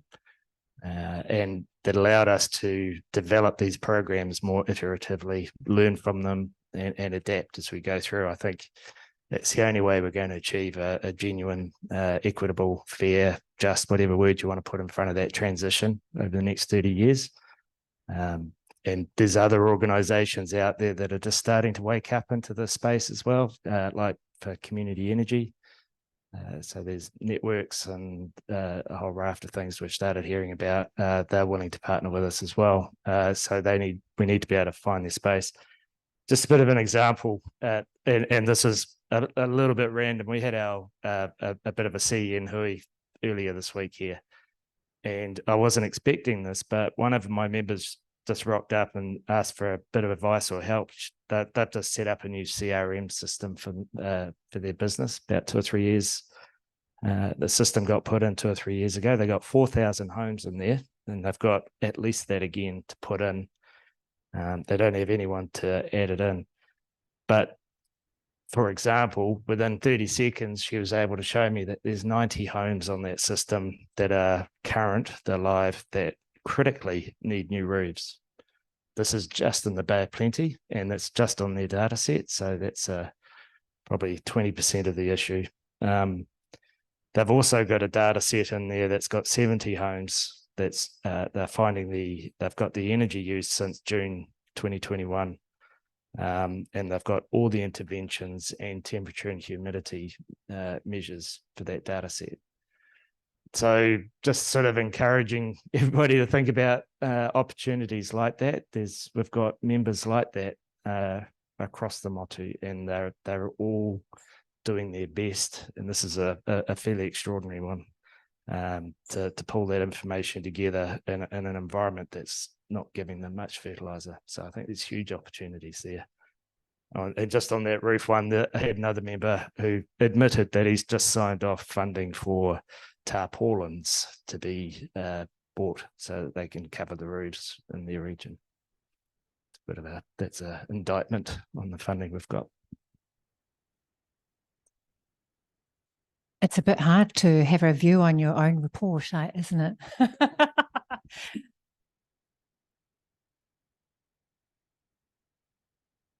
You know, it's funny with the energy hardship and the bureaucracy that's around that. And we were very strong in our belief that we need to put the faces to energy hardship and tell people's stories. Governments sit behind numbers, but we were very people. And there was always this tension and this struggle as we were going through. And we're glad, and I'm glad you can see that we maneuvered to put the power and empower our communities more, because we know what needs to be done. We know how to do it. We are not hard to reach. We know where our people are. We just need to be given the funds and the resources to do it. And so, you know, I spoke about the leadership. Well, we've got the community in there through the advisory group. We managed to get the network based in the community, and then the data to help. So, you know, there's a few things that we're really proud of, because it was not easy for people to see why that needs to happen. You know, in terms of there's 47 recommendations, we could have had 80. You know, we had so much, and there was lobbying, and there was, you know, from the energy sector and people, and everyone had their view or perspective, but we were very clear it's got to make a difference for the people in hardship. It's got to be doable and realistic.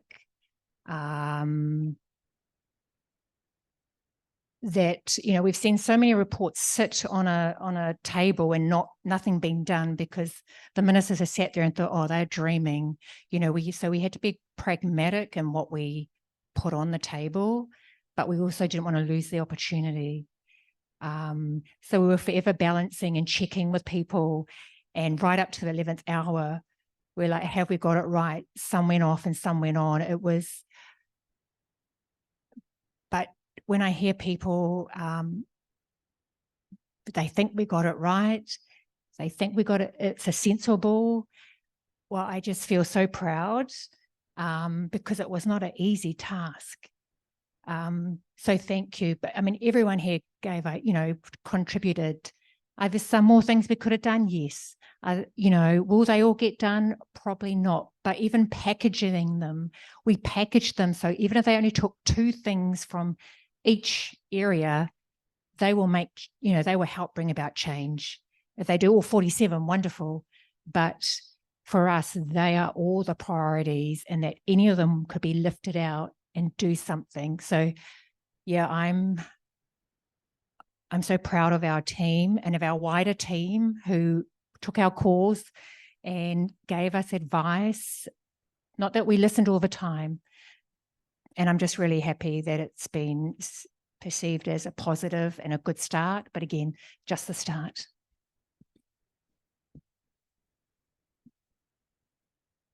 I must say, one of the things I really liked about the report, and I haven't read it in detail because I've only literally just seen it for a week, is that you specifically pin the recommendations on specific agents within the government. It is your job to do this. And I think it's our job as people passionate about this field to hold them to account to make sure it happens.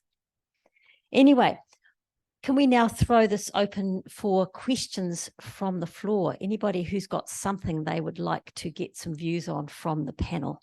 And I think we've only got this one microphone, so you either need to shout or I'll share it.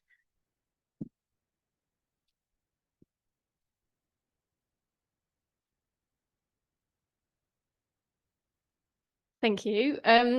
Probably a question for everyone if I'm allowed, but if I have to pick one, maybe Gareth. I'd be really interested in your views on what David from Australia had to say about the scorecard and whether you think something like that could be a help or a hindrance, particularly for your members who are out there doing these kind of things all the time.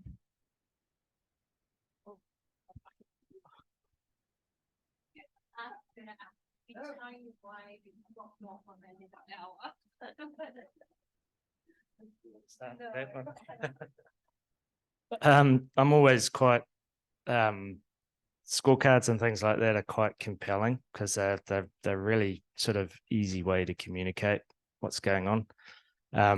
There's a little bit, I think that quite often there's a little bit of detail, devil in the detail with those sort of things in terms of the cost of doing that and the speed of doing that, and sometimes just the straight out practicality. You know, how many homes can we achieve there? I think the other piece is around how does it communicate to the people in the home.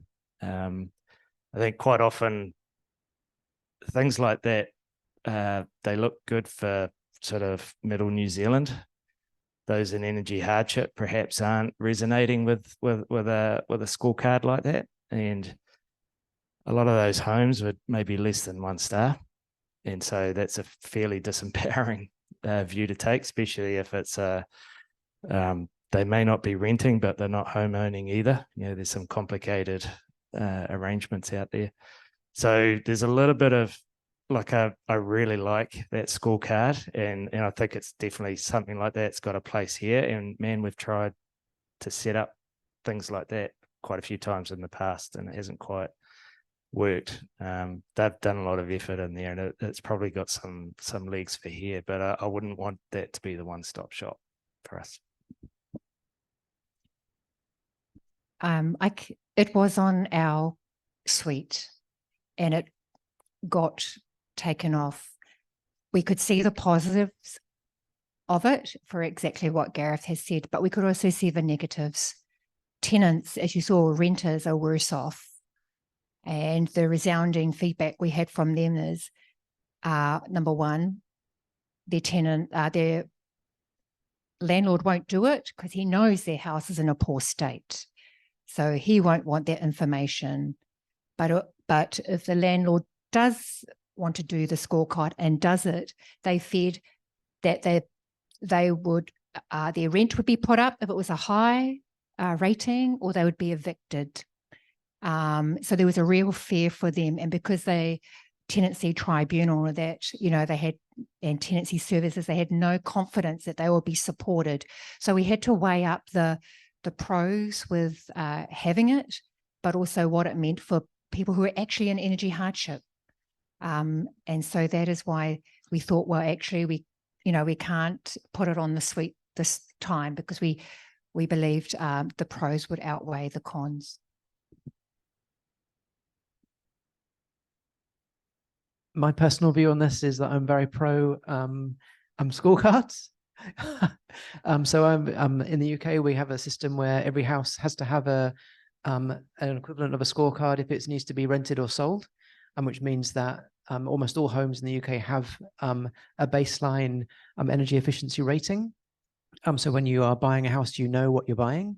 And when you're renting a house, you know what you're buying. And it also enables the governments to set minimum standards. So in the UK, you can't rent out a house unless it has reached a minimum energy efficiency standard. And that's taken 5 or 10 years to get the numbers to make it work, but it just puts in those incentives. You just, that minimum is a real true minimum, and so I'm fully think we should do it. We don't have anywhere near as many homes as they do in the UK, so it's definitely feasible. But I do understand there are potentially things that can go wrong as well. It's not a perfect system. Yeah, I'd just like to agree with Tom. You know, the English model is actually a pretty good one. You know, those performance certificates. It would require a big investment to get us to that level in terms of, you know, we just don't have that many assessors. There's probably no more than a dozen in New Zealand that would be qualified to do an assessment of that level. So there's a lot of investment there, and then a lot of investment in making sure that we can retrofit homes safely from that tenancy point of view to that level. So I agree with the end goal, but there's a lot of work to be done to make that a fair transition. Mandating it makes that investment happen, though, because once you say you have to have it done, then people go, oh, I've got a job now. That's not mandated in the exact, but it's not, but there's no strict compliance. Yeah, which is one of the really great, that was my favorite recommendation. Definitely my top 5.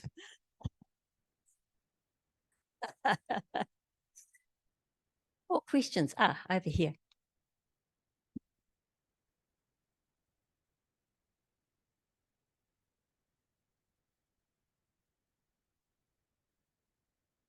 Hi, how does the panel think technology can fit into this whole picture?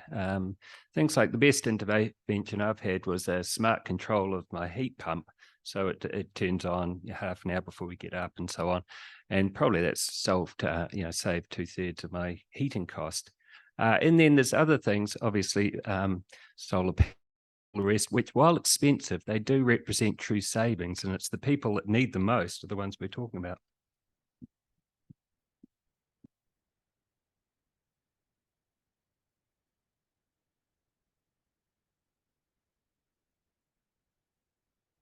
So for me, the issue here is the equity issue. I think these technology systems are great and they can really be beneficial, but the people that really need it are the people that can't afford it. So we end up with a privilege issue where people who can afford it are just getting more and more benefits and more further ahead. And so we need to find a way to get those technologies into those homes where people really need it. Yep, I agree with that. And from a community energy point of view, if you take the sort of generation and storage and EVs and that sort of thing, I guess we're in New Zealand, maybe that's the same everywhere else. There's a strong tech push in that space, and not a strong social push in terms of getting some of the understanding, that basic engagement. How many people know how to read their energy bill for a start, let alone talk about solar and EVs and batteries and all the other stuff that's involved in it. And I would say most people in energy hardship, especially the extreme energy hardship end, they're working out how they're going to survive winter. And anybody showing up with technology in their home will get told to leave rather abruptly. So there's a strong need to grow the infrastructure around how we talk about this stuff in our communities first. And technology's definitely got to play, and a strong play. There's going to be some big technology shifts for sure, like next gen batteries and what have you are definitely going to be massive. But we need to work out how to have the conversation first, make it fair. I agree. Nothing to add. Okay, I think we've definitely got time for one more question.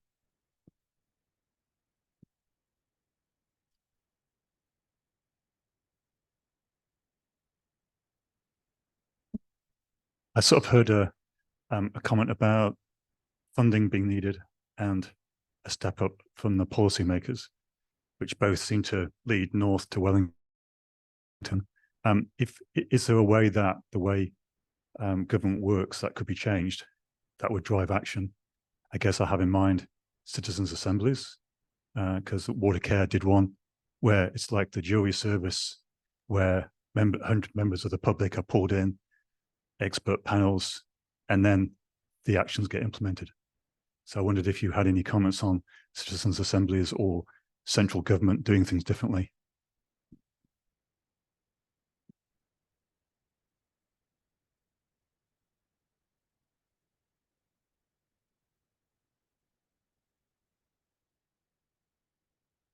Thank you. If you see our report, if you have time, we've actually put levers in there for community people who have knowledge and expertise to be part of the government decision making and advice. So we do have in the leadership and accountability stream a external advisory group, expert group like the one we were on, that reports directly to the minister, as well as the Ministry of Business, Innovation and Employment, who are responsible for energy hardship, to bring the community real life and all the knowledge and expertise we have out in the community into that decision making, but also to hold the government to account. We also have the new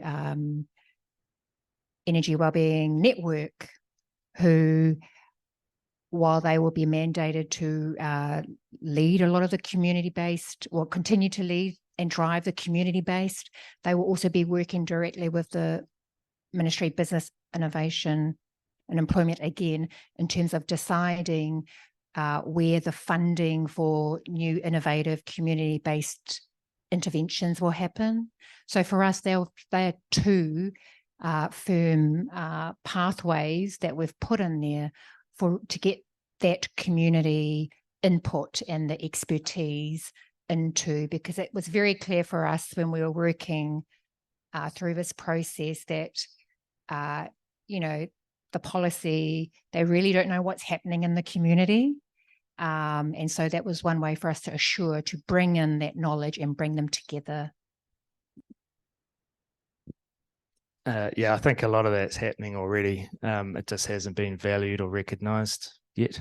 So, I think I mentioned it before, most of CEN members, and I know there's other organisations out there that are the same, they've got amazing networks in their regions already, but that's all under the radar because it can't be valued or monetised in the same way as other more straightforward policy settings allow for. So I think I made a bit of a comment before around building partnerships and trust and what have you. That's kind of what I was suggesting is give us a go, invest in those regional networks and allow them to, and SAC/Scott with his recommendations suggested it's the Te Puni Kaukuri program, that's been spending up to 70,000-80,000 on a home, and it's allowed the local service provider to make that decision. So the average might be 40 or 50,000, but some homes get a lot more than that because they need it, and they trust that local provider to make that decision. And that's a wonderful model. It's a really good one.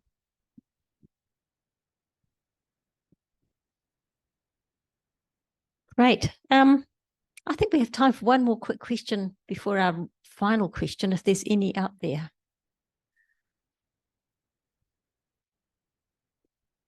No? Okay, well, the final question I asked the panel to think about was in relation to the Energy Wellbeing Evaluation Consortium that many of us belong to and meet on a semi-regular basis online to discuss a whole range of things. So a lot of it's about just networking, getting to know what each other are doing in this field, sharing good practice, telling stories, and talking about data and evaluation more generally. But so here's this group. The question is, what should we be doing next? Particularly in light, I think, of the major step forward that the report of the energy hardship expert panel has put out. It's really taken us a big step further. And is there something that we can be doing as a consortium that would both help implement that, but also carry on the life of this consortium? What I'd like to see is a synthesis report of some of the things that people are working on, findings and learnings from retrofit programs through Sen and other people that have talked about today, the kind of work that I'm doing. So many different these projects are significant projects, and we've got loads of different learnings. But if we packaged it all up, it would be a really significant body of work, and I think that would be a really strong tool for convincing people to get on board with the recommendations. The issue obviously is funding. Who's going to do it? Who's going to pay for it? And how long is it going to take? So those are challenges which I don't know the answer for, but that's something that I think could be really beneficial. Yeah, I think a secretariat and some sort of semi-formal leadership group should be established, probably with a rolling chair and maybe even a rolling leadership group, so that everyone can participate as flat as possible in terms of structure. Definitely need some funding to hold it together. I'm not sure if Nina's awake at 3 a.m. over in Europe right now, but just a nod to her work with the consortia.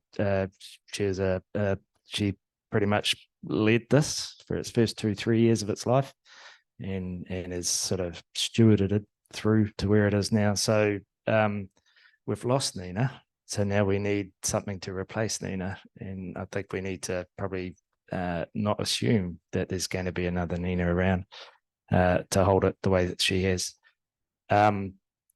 Just acknowledging also there's a little project bubbling away that the consortia I guess incubated. You know, we've got Brands and Habitat and Orion, Epicenter from Canterbury, and CEN all working on what does a data platform look like. And that's kind of, I mean, it's great that it's happened, and it's happened through this group, but it's kind of in lieu of the government not stepping up into that space.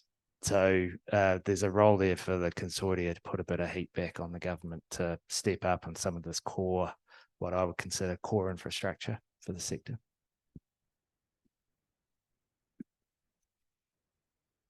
Don't really want to comment on your life, because the consortium, you have your own life, and you're doing so well, and that's why we put you in the report, although we called you the energy hardship evaluation consortium. I actually think it was MB. I knew I got the right name from Nina. But you have your life and you have your own story, and I think it's great to continue with that. What I do think is you have opportunity with the report to really, there's some initiatives there that really speak to what you're doing. You're already doing it. And I guess it's how do you take that and leverage off it to make the consortium grow, and, you know, and I guess shine a light on the wonderful work you are doing and that you could do. So that's what I'd say, you know, find what your identity is, but use our report to leverage and make yourself bigger and greater and stronger, because government does need people and entities like this, holding them to account and letting them know what's happening. So I definitely think some thinking for you to do, but you could, you know, become a force. And I definitely with the mix that you have here. So yeah, I think it's really, where do you want to take yourselves and where do you see yourselves, and then making that happen.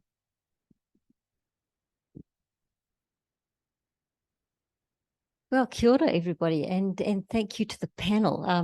Amanda, Gareth, Tom, thank you so much for your insights, your wisdom, what you've shared with us today. I'd like you to join me all in thanking them very much.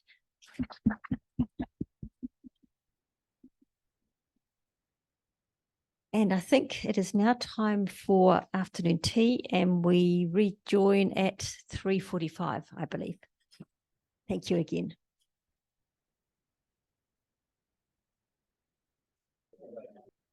So, kia ora koutou. My name's Michael Jack. I'm one of the co-conveners of the Otago Energy Research Centre, and I'm chairing the next session, which is a bit different from what we've been hearing so far. So it's much more multidisciplinary and a whole range of different topics. So we're going to start off with Arjan Abeynaike from the University of Otago, talking about living labs for decarbonising our campus.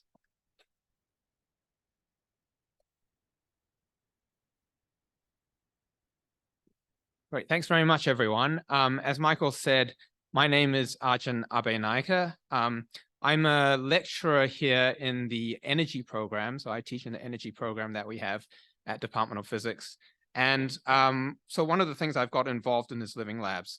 And Living Labs is a program that we've been running for several years. And the couple of projects I want to talk about are where we've tried to find ways that we can reduce our carbon emissions on campus. So, okay, so firstly, what is a living lab? And I'm defining, well, just describing it very simply, students tackling real problems with real data and real impacts. And living labs as a concept, what we not only in Otago, but many universities have these. And a lot of the time they're focused on improving sustainability. And in the physics department, we've run a number of energy living labs over the last few years. So living labs focused on energy usage, energy efficiency, and carbon emissions. Here's a few examples of work we've done in the past. So these were not my projects, but Michael's done some of them and other people as well. Just to focus on one example, switching Dunedin's district heating to biomass. So the district heating scheme we have in Dunedin, which feeds hot water and steam to the hospital, the university, and a number of other buildings, that used to be fired by coal.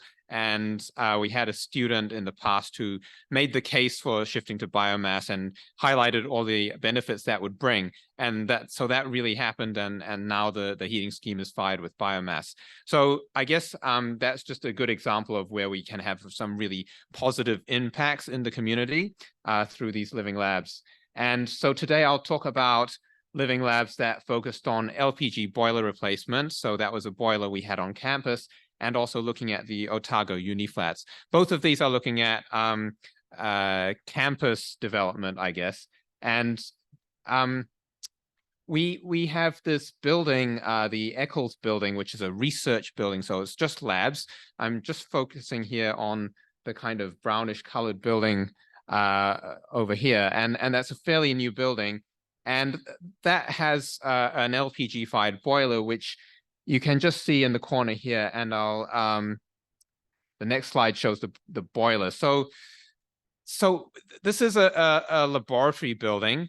Let's go back to the building. It's a lab building, and it's got quite unique heating needs. So besides space heating, it also uses steam for sterilization of equipment and cleaning lab equipment, and also humidification, because the labs have very specific requirements about how humid or dry they should be. So it actually uses about roughly on average 800 kilograms of steam an hour. So it's a pretty significant user of steam. And originally that steam was supposed to come from the heating network, but that kind of fell through. So we were left with this stopgap solution, which was an LPG fired boiler. Not ideal from a carbon emissions point of view. And bearing in mind that the University of Otago has a goal that we will become net carbon zero by 2030. And so this has become our largest point source of carbon emissions on the Dunedin campus, because we've stopped burning coal in the Dunedin campus. We've switched all the coal-fired heating duties from coal to biomass or electricity. So this has become our biggest carbon emitter. It's pretty innocuous. You can see we've it was a stopgap solution. So they just kind of parked a couple of containers in the car park there, and you can make out the flue. So that's kind of the only hint that we've got a fossil fuel fired boiler there. This has been the other problem with this boiler is it's very much oversized for the duty, and that's become apparent after 2 or 3 years of using this building, that really it doesn't need so much capacity as this boiler would allow, and as a result is running very inefficiently because it's stopping and starting extremely regularly, heating up, cooling down. So the energy manager of the university, Shane Jenkins, this has been very much on his problem list, but not something that he really had time to focus on himself because he's too involved day-to-day running the university. So we put together this Living Lab project. It was very much a team effort. We had all the Living Labs involve a student who's really driving the project forward. We had a second-year energy student, Nicole Harper, doing this over one summer. But we had a lot of support behind her. Shane Jenkins, as I mentioned, very much supporting this project. And he's the energy manager for the university. Myself and Craig Cliff, who was here earlier, also behind her. And we had a lot of input as well from Scott and Ryan, who are the technicians basically running that site, because it kind of it's the one building on campus where we need dedicated engineers sort of looking after it all the time, which is another problem with running a boiler like that. So with that, Nicole was basically able to do the calculations and say, okay, how much steam do we really need? How much heat do we really need? And she came up with a solution that will use a heat pump, electric boiler in combination, and that's going to cut our energy assumption and our emissions by 3/4 and make us a bit of a savings, which will pay off the considerable capital cost. Now, this project is going to the next stage. So this was a nice little scoping study, and we will, we have engineers now working on a more detailed design. And so that's, the detailed design has been funded partly by ECA. So hopefully this is going to lead to an investment at some point. And the other, just briefly, the other project that we had was Otago Uni Flats. I had a student, Lizzie. Otago, the university owns 118 flats in Dunedin, and they're usually pretty well maintained, as you can see, better than I think most of the student rental accommodation. And we had a look at their energy usage. So we got the smart meter data. Because we are the owner of the university that owns the flat, we could get that. And we pay the electricity bills as well.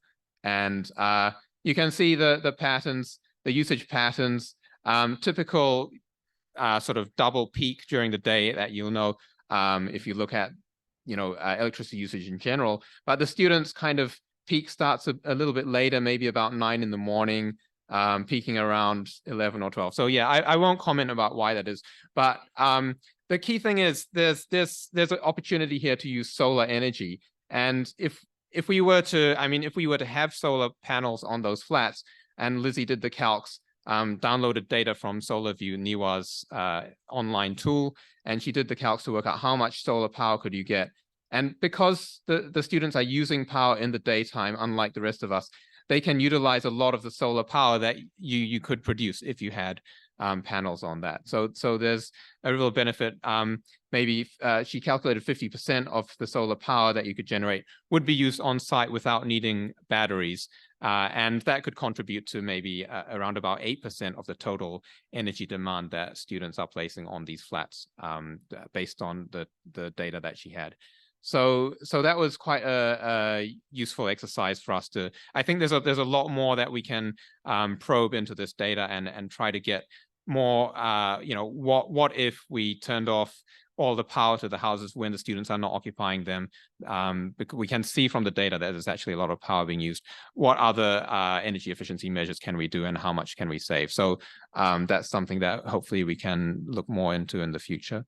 So I should stop there, but really, really great benefits here. Great experience for the student, experience that they're going to benefit them on their CVs. really useful for the university. And we don't just do these for the university, but for other external parties as well. So, you know, if this sounds like something that in your organizations you'd be interested in, then come and have a chat with me, and we can talk about that.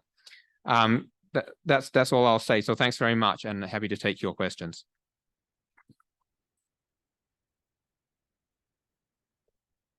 Any questions?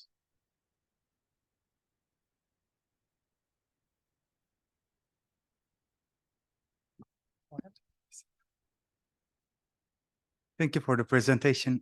You just touched on that you guys have two different subsystems, heat pump and boiler in a hybrid system, sorry.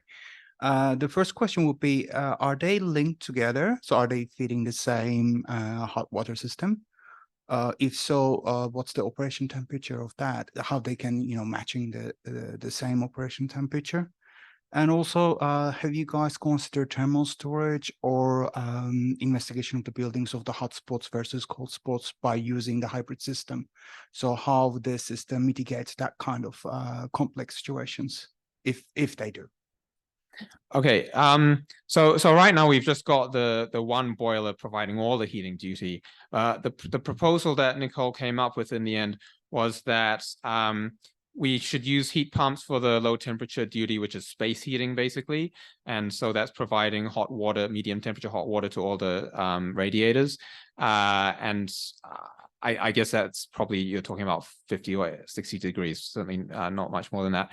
And for the steam duties, which are the autoclave equipment and the washing equipment, those would have to be handled by electric boiler, just because heat pumps that can boil, you know, reach 110 degrees or whatever, probably not that readily available in New Zealand at the moment, and perhaps not as efficient as well. So we also looked at just using an electric boiler by itself for everything, which certainly would have had a lower capital cost, but it would have been more expensive than LPG in the end. Even though the LPG boiler is less efficient, the cost of LPG is significantly less per megajoule compared to electricity. So we decided the heat pump was combination was the best option. Thank you. Okay, one more quick question. Just curious on with the students, their flats. Was there any comparison between your high performance flats where you pay the energy bill versus the flats where that's not the case? No, so that's something that I'd love to look at. And I think it's again, so we were, I guess, fortunate that we had the rights to the smart meter data as the owners and energy bill payers here. So that was a convenient thing for us. And I think, you know, people have talked earlier today about some of the difficulties in getting hold of that smart meter data where you're not the actual bill payer. But certainly I know the Otago University Students Association is interested in kind of tackling this issue and maybe naming and shaming some of the worst cases. So if we could do something like that in the future, yeah, that would be really interesting. But and just sorry, quick follow-up. Did you do any education with those students in terms of how to use their flats? No, so this is all kind of data from last year. So we didn't have any interaction with the students during the data collection period at all. Okay, thank you very much. We'll thank Arjan again. Okay, our next speaker is Madeline Judge, also from the University of Otago, and she's going to talk about misconceptions.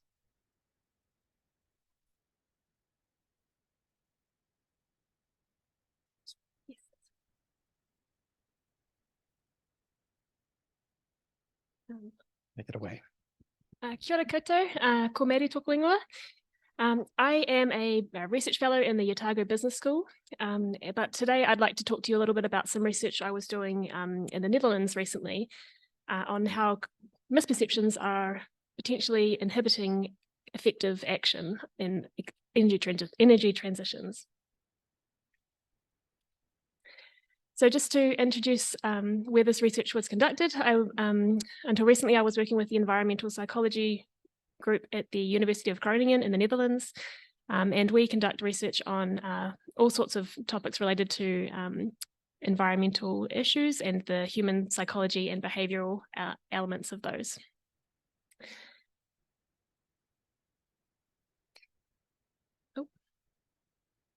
And I was going to start with an activity, but it's not showing up on here, so we'll move through that. So what are misperceptions? What do I mean by misperceptions? Well, my area of research is focused on social psychology, which is how the real or imagined presence of other people can influence our own thoughts and actions. And what a lot of research has tended to find is that we can often have misperceptions about what other people think or believe and are intending to do.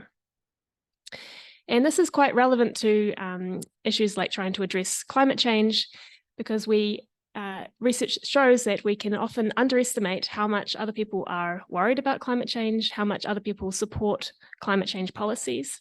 And these misperceptions can have consequences in terms of potentially inhibiting our own willingness to take action on these issues. So this is not my study, this is a study from some people in the US, but they found that on average, although 66 to 80% of Americans support climate change policies, people actually really significantly underestimate how much other people are willing to support these policies. And so another misperception that I've focused on recently is misperceived polarization. And I published an article that was actually published last week is about environmental decision-making in times of polarization, and how these misperceptions of how polarized people are on an issue can contribute to slowing down effective action on these issues. So if you're interested, you feel free to go and have a look at that. But today I'm going to be talking about how misperceptions might be playing a role in inhibiting effective energy transitions. And so most of the research so far has looked at perceptions of the average citizen in your country, or these sort of large groups in society, like political parties. But I would argue that we can also apply this to the context of an energy transition, and perhaps assume that people may have misperceptions of different actors that would be needed to take action to effectively promote energy transitions. So for example, if you're hoping to increase the uptake of electric vehicles, and you are part of a business that produces these cars, you're going to need to anticipate the actions of consumers and that they're going to be willing to buy them. You might need to anticipate the actions of the government in terms of whether they're going to put in policies to support the uptake of electric vehicles. And so all of these perceptions of different groups could come along with potentially underestimating the willingness of other people to take action. That can lead to a couple of effects. One could be that you might start to conform to your misperception that other people aren't going to take action. So for example, if you are in a neighborhood and you assume that nobody else is really considering taking on an electric vehicle, maybe you just go along with the flow and not think about doing it yourself so much. Alternatively, another way that misperceptions can affect us is that they could reduce a sense of collective efficacy. And so collective efficacy is this feeling that as a group, we can achieve our goals. And if we underestimate how much other people are willing to take action, so if you think you're part of a social movement that's promoting electric vehicle uptake, if you underestimate that other people are going to do that, you might feel less motivated to actually do something as well. Okay, so we've conducted a few studies in this area, but I'm just going to present the findings from one. This was a study that we ran with 951 Dutch citizens, in which we asked about their own perceptions of themselves and also perceptions of 8 different actor groups that could be involved in a transition away from fossil fuels and towards renewable energy. And we measured people's perceptions of how much people in all these other groups thought that was an important thing to do, and also whether they were capable, responsible, motivated, and actually taking action. And so firstly, did we find any evidence of misperceptions? So we did find that participants in our sample tended to think that about 54% of other Dutch citizens would think it's important to stop producing and consuming fossil fuels. But based on our sample, which was designed to try to be nationally representative, the actual sample was 64% of the sample thought it was important to do this. So we see a misperception there where people in the sample are underestimating how many people are willing think this is an important issue. Interestingly, we also measured what they thought people in the future would think, and that estimation was much closer to the actual rate. So it seems that people are a little bit optimistic, at least, that people in the future are going to be thinking this is an important issue to address. I also looked at, I've plotted the means for each of the groups on just whether they are seen to be taking action currently and whether they are think it's an important thing to take action. And I guess the general takeaway here is that there's a bit of a lag. So people are, what you'd expect is that all these groups would be on the line, because if you think it's an important thing to take action, then you would be taking action, right? So, but we see that a lot of the groups are seen as thinking it's important to take action, but not actually taking action. So we could maybe infer from that there's also some maybe misperceptions going on regarding specific groups. Thanks. I also have plotted here the perceived mean average responsibility to take action, as well as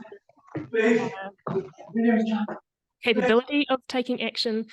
And so we can see there's a very strong trend here where people see the groups that are most capable of taking action as the most responsible to take action.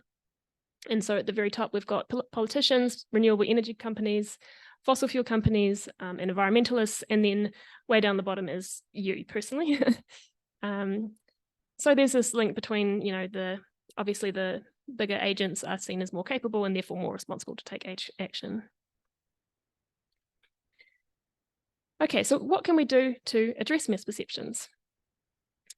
And there are part of this is going to involve trying to figure out what is causing the misperception. And so in our recent paper, we talk about a variety of different causes, which can include cognitive biases. So we have a tendency to think that other people think the same way that we do, or that we're the front runner of a particular issue when maybe we're actually just in the middle.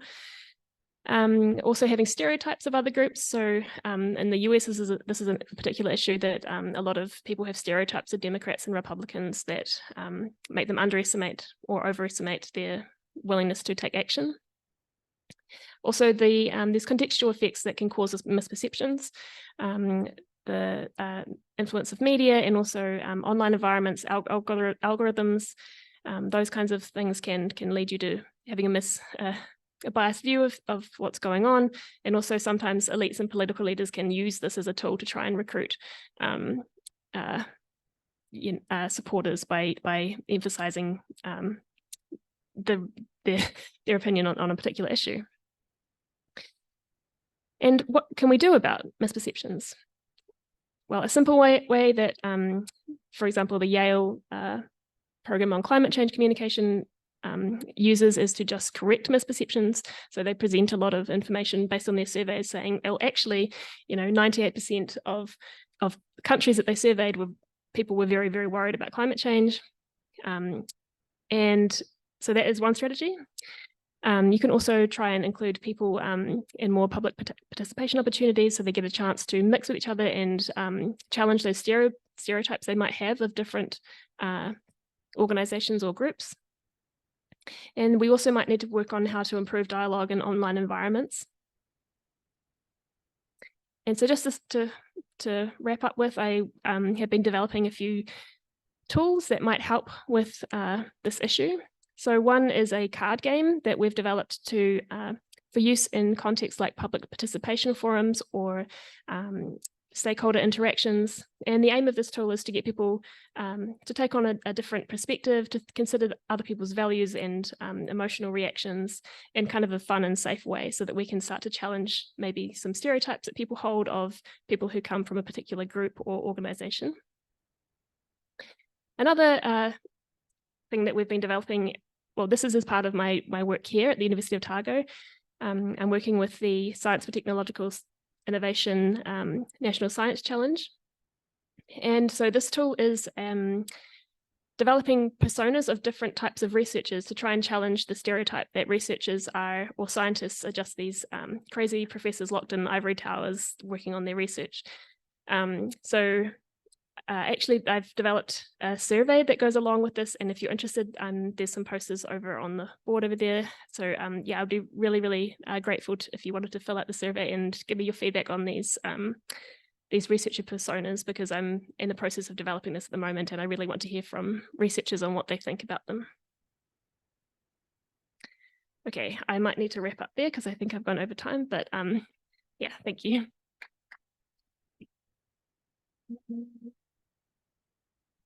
Okay, any questions?